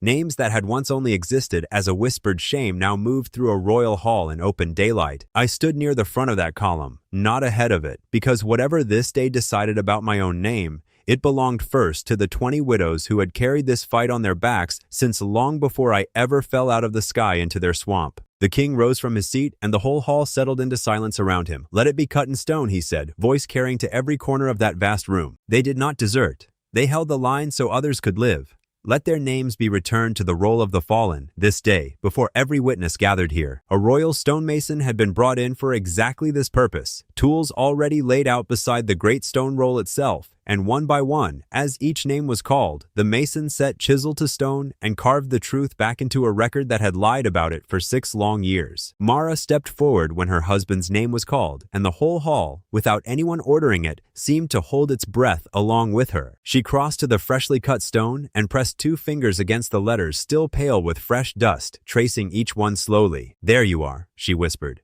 so quiet that only those of us standing closest could hear it at all. "There you are."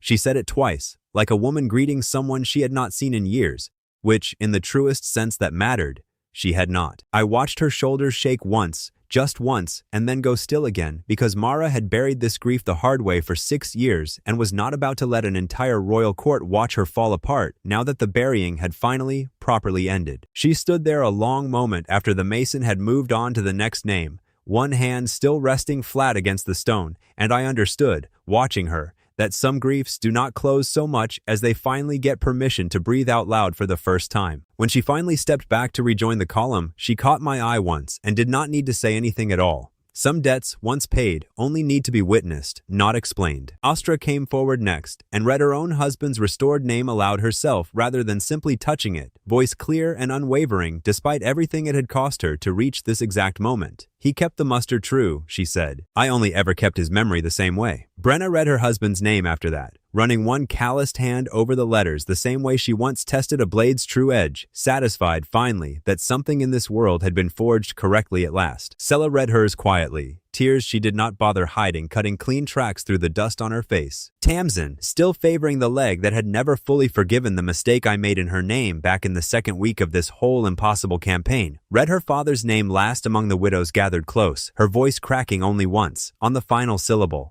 She found me afterward, standing slightly apart from the others, and told me plainly that she had decided finally to consider the debt between us settled. You came back for me once, in a smoke-filled reed bed, she said. I think I can forgive the rest of it now that I have watched you come back for all of us, in front of an entire kingdom. Para, the widow who had once doubted me loudest, stood near the rear of the column with her arms crossed, and when I caught her eye she gave me a short, grudging nod, the same kind of silent verdict she had once withheld the whole first month I knew her. Name after name rolled through that hall, 20 in total, each one a small, complete miracle landing on top of the last, until the stone roll of the fallen finally fully matched the truth it had always owed to the people standing in front of it. When the mason finally set down his chisel, King Halvard turned his full attention toward me for the first time since the ceremony had begun, and the entire hall turned with him, waiting. Name your reward, marsh tactician, he said. And even that title, once thrown at me as an insult by a beaten patrol, now sounded almost respectful coming from a throne. Gold. A title. A command of your own. Whatever this kingdom can offer, you have more than earned the asking. I felt every old reflex in me want to make this moment about myself, some small human part of a man who had spent an entire previous life being told he was replaceable, wanting just once to hear his own worth measured out in something as simple as gold or rank. I let that reflex pass through me and out the other side, because I had learned exactly what actually mattered on this particular board months ago, kneeling in mud beside a girl named Tamsin, understanding for the first time that some debts are not measured in coin at all. Not gold, I said, loud enough to carry to the furthest wall. The widow's iron, restored fully and permanently for every woman who lost it to this lie. The marsh itself, deeded to them by royal charter, theirs to hold and work and pass to their own children. And every false brand of coward or deserter struck from every record that still carries it. The hall went quiet in a different way than it had for the stone carving. The specific quiet of a court, recalculating a man who had just been handed an open invitation to gold and titles and chosen, instead, to ask for nothing that would ever sit in his own pocket. A young noble near the front whispered to his neighbor that he had never once seen a man refuse gold in open court, and his neighbor whispered back that perhaps this particular man had already learned the hard way exactly what actually holds value and what does not. So it is, King Halvard said finally, after a long moment. So it shall be, by royal charter, sealed before this entire court as witness. Let no future clerk or minister ever again find it convenient to erase what this day has restored. I thought, standing there, that this alone might be the full weight of what today owed me, and that I could walk out of that hall satisfied with exactly this much justice. I had not accounted for my own father, who chose that exact moment to step forward from beside the throne. He stood in front of the entire gathered court, in front of the king himself, in front of every noble who had once heard my body called a disgrace without a single voice raised to correct them, and for a long moment he simply looked at me the way he had looked at me back at the mill, searching for words that clearly still did not come easily. They called my son a disgrace, he said finally, voice carrying further than I had ever heard it carry before. Further, I think, than he had ever let it carry in his entire careful, controlled life. I called him that myself more than once in rooms where I believed nobody worth respecting was listening. He stopped, and the hall stayed utterly silent around that pause, waiting with him, and I realized I was holding my own breath without having decided to. But this man, my father said, and here his voice finally, fully broke free of whatever pride had been holding it in check for 6 entire years, this man is Doran Ashcombe, my son. And he was right about all of it when every single one of us, myself included, was wrong. The silence that followed was heavier and louder than anything the audit's collapse had produced, heavier than 60 surrendering soldiers, heavier than a chancellor struck dumb by his own ledger, because this silence was not the sound of an enemy losing. It was the sound of an entire court finally hearing a father say his own son's name. I do not fully remember what my own face did in that moment. Only that something in my chest that had been clenched tight since the day I woke up, beaten in swamp mud finally, completely let go, all at once like a held breath released after months of forgetting it was ever being held. Kai Mori, in whatever life came before this one, had spent years being told he was replaceable. The caller nobody remembered, the strategist standing quietly behind whichever teammate got to hold the trophy afterward. Somewhere underneath the borrowed name and the borrowed body, that same overlooked man finally heard somebody say, out loud, in front of everyone who mattered, that he had been right all along. No scoreboard in my old life had ever felt like this. Nobody in this hall could argue the result away as luck or teamwork or one lucky round. My own father had just said my name as a fact, not a favor.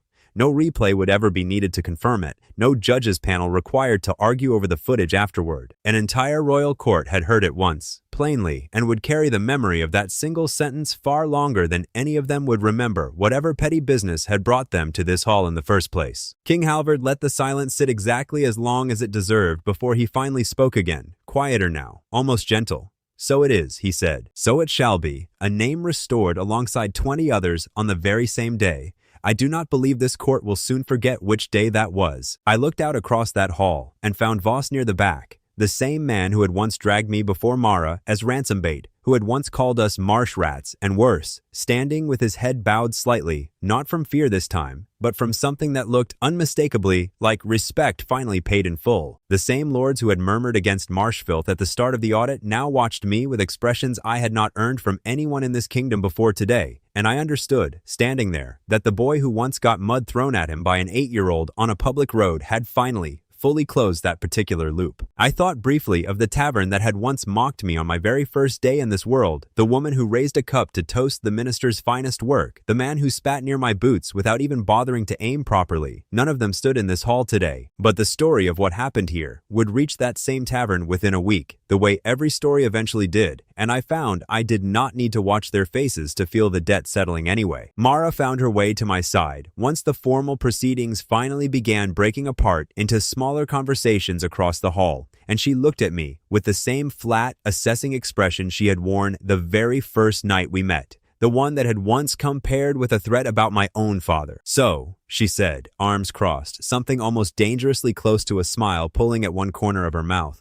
Still want to strangle me with your own bare hands? Or has today finally earned me a reprieve on that particular threat? Jury is still out, I told her, matching her tone exactly. And for one bright, unguarded moment in the middle of the most important day of both our lives, we simply stood there together and laughed. The specific kind of laugh that only comes after carrying something impossibly heavy for a very long time and finally getting to set it down. The warmth of that moment did not last uninterrupted, because nothing in this particular life of mine ever seemed to, and a rider arrived at the palace gate before the court had even fully finished dispersing, dust heavy on his cloak, urgency plain on his face, even from across the hall. "My lord," he said, addressing my father first out of old habit before his eyes found me instead, uncertain which name now carried the weight that mattered. "There is word from beyond the eastern border. Another lord. He is not buying roads this time. He is buying whole villages outright, and their people along with the land." I felt the old familiar shape of that news settle into my chest, not fear exactly, something closer to recognition, the specific feeling of a man who has just learned that the map he thought he had already finished conquering was, in fact, only ever the smallest corner of a much larger board. Mara caught my eye across the emptying hall, and I did not need to say anything out loud for her to understand exactly what I was already thinking.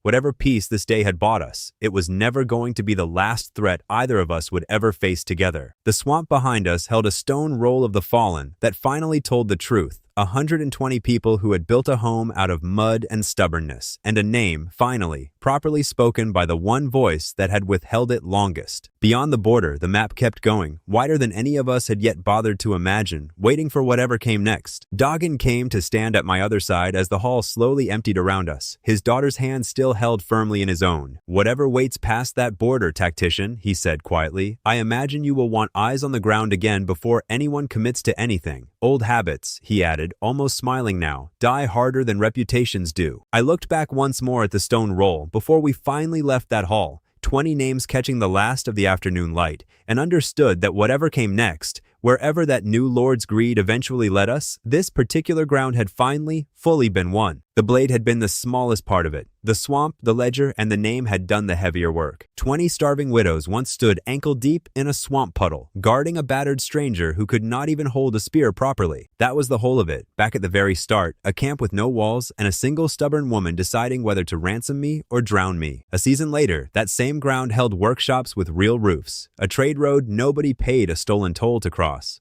a stone roll of the fallen that finally told the truth, and pensions restored by royal charter to every widow who had gone 6 years without them. The charter itself, hung inside Ostra's office, weighted at the corners with 4 plain stones from the old fence line. Children stopped to read the first line aloud because their mothers made them, and because nobody in the settlement trusted a right that could not be read by the people it protected. The marsh deed sat beside it, stamped and witnessed, naming the widows as owners rather than squatters, rebels, or temporary mercy cases. Brenna had built the frame herself from toll booth timber, and every nick in that wood pleased me more than polished oak ever could. Corin drove the first legal trade cart down the free road at sunrise, slow on purpose, with no garrison hand reaching for a fee and no toll board hanging over his head. He stopped at the old bridge, spat once where Pell's marker used to stand, and kept going. At the bridge, a widow who had once hidden her face under a hood nailed up the new road sign herself. Free passage, no toll, no crown thief between hunger and home. Ostra ran the whole settlement's stores now from a proper timber office. Ledgers stacked neat on real shelves instead of scratched onto bark by firelight, and she still counted every sack and coin herself before trusting the number to anyone else's hand. She had taken on 2 young clerks to help manage the growing trade,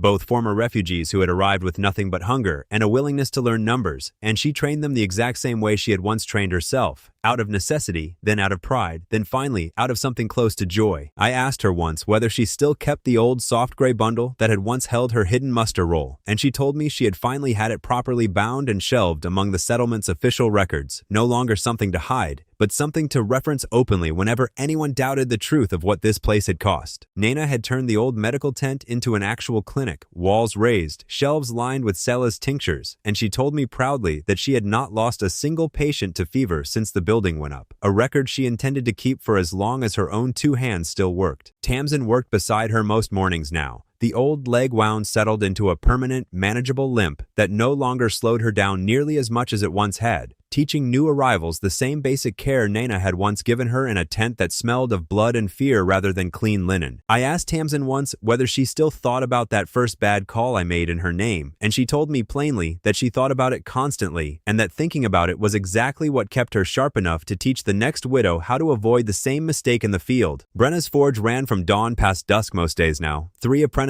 working the bellows under her sharp, exacting eye. Wynne among them, finally settled fully into the trade she had once tried to split between 2 different masters at once. Cella's boilery had grown into something closer to a proper manufactory. 4 furnaces become 9. Ration and soap moving out by the cartload to towns that had once barred marsh folk from their gates entirely, and now sent their own wagons out to collect the order personally. She had started training 2 young widows in the deeper chemistry behind the process rather than just the finished steps, insisting that the settlement's whole future depended on more than one woman carrying the full recipe in her own head alone. Knowledge kept in a single skull dies with that skull, she told me once, checking a fresh batch's color against the light. I intend for this craft to outlive both of us by a very long while, which means somebody younger needs to actually understand why it works, not just how. Doggin trained a new generation of recruits in the same cleared yard where he had once drilled the very first team of 5, and I stood at the fence one morning watching him correct a young widow's stance with the exact same patient discipline he had once brought to soldiers twice her size. His daughter sat at the edge of that same yard most mornings now, no longer thin and frightened,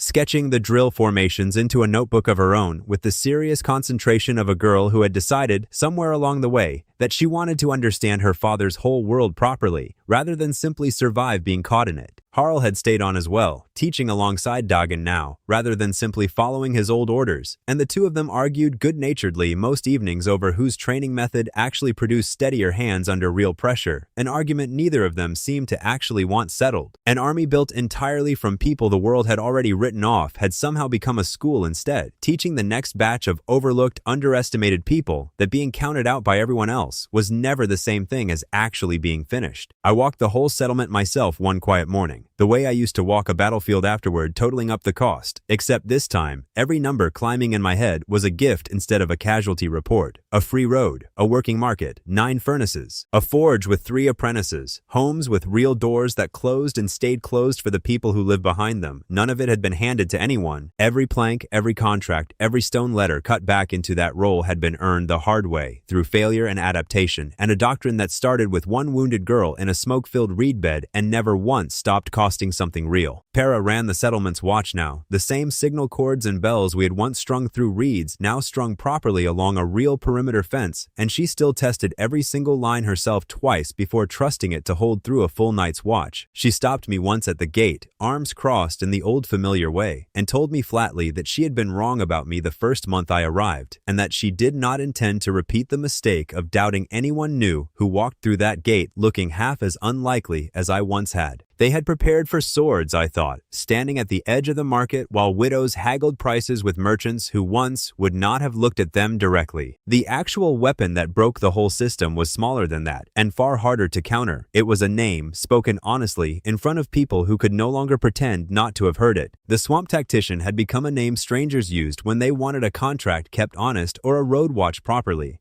That was enough myth for me. I walked into the same tavern that had once mocked me on my very first morning in this world. Mud still fresh on my borrowed body, laughter and a mouthful of spit, the only welcome anyone had offered me that day. The room went quiet the moment I stepped through the door. The exact same silence, but entirely reshaped now. The same big man who had once told me to go sleep it off, boy, rose from his seat instead, wiping his hands on his apron, and pulled out the best chair in the house without being asked. "Your table, sir," he said, careful, almost formal. "On the house, always, for as long as you want it." I ordered the same simple meal I had tried and failed to buy that very first humiliating day, and this time it arrived promptly, plentiful, and free, set down by hands that no longer needed anyone standing over them to remember exactly who I was. The same woman who had once raised her cup to toast the minister's finest work sat 2 tables over and caught my eye briefly before looking away, embarrassed rather than mocking now, the specific embarrassment of someone who remembers exactly what they once said and would very much prefer everyone else had forgotten it too. I did not make a show of forgiving her because she had not actually asked for forgiveness, and because the whole point of today's quiet meal was never to collect apologies one by one from everyone who had ever laughed at my expense. It was simply to sit, finally, somewhere I was welcome without having to fight for the welcome first.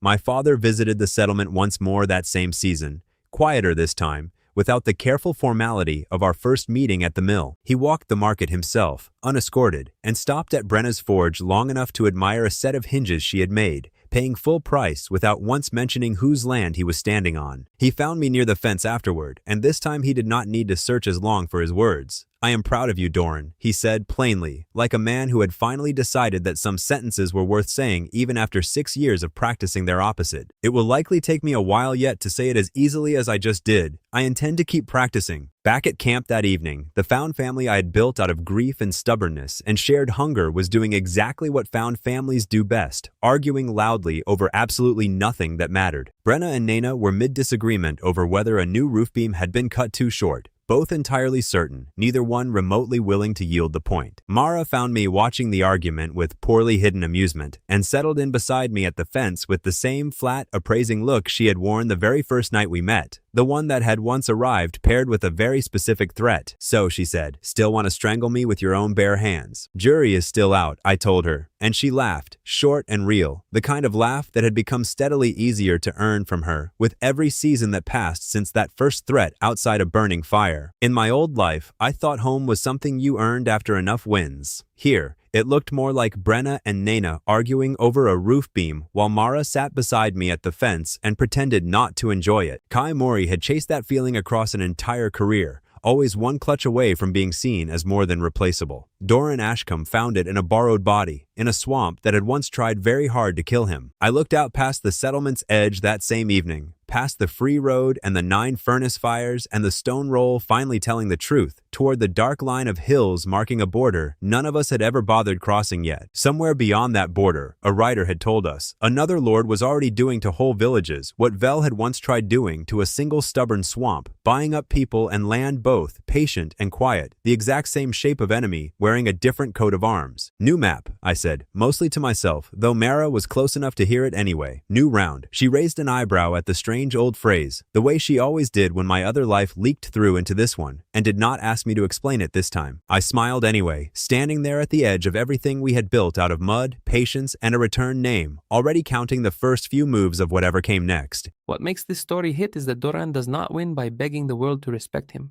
He builds something so useful, honest, and alive that respect has to catch up. The lesson is that when people treat you like you can be erased, the strongest answer is to create work, loyalty, and a home that remember your name louder than they ever tried to forget it.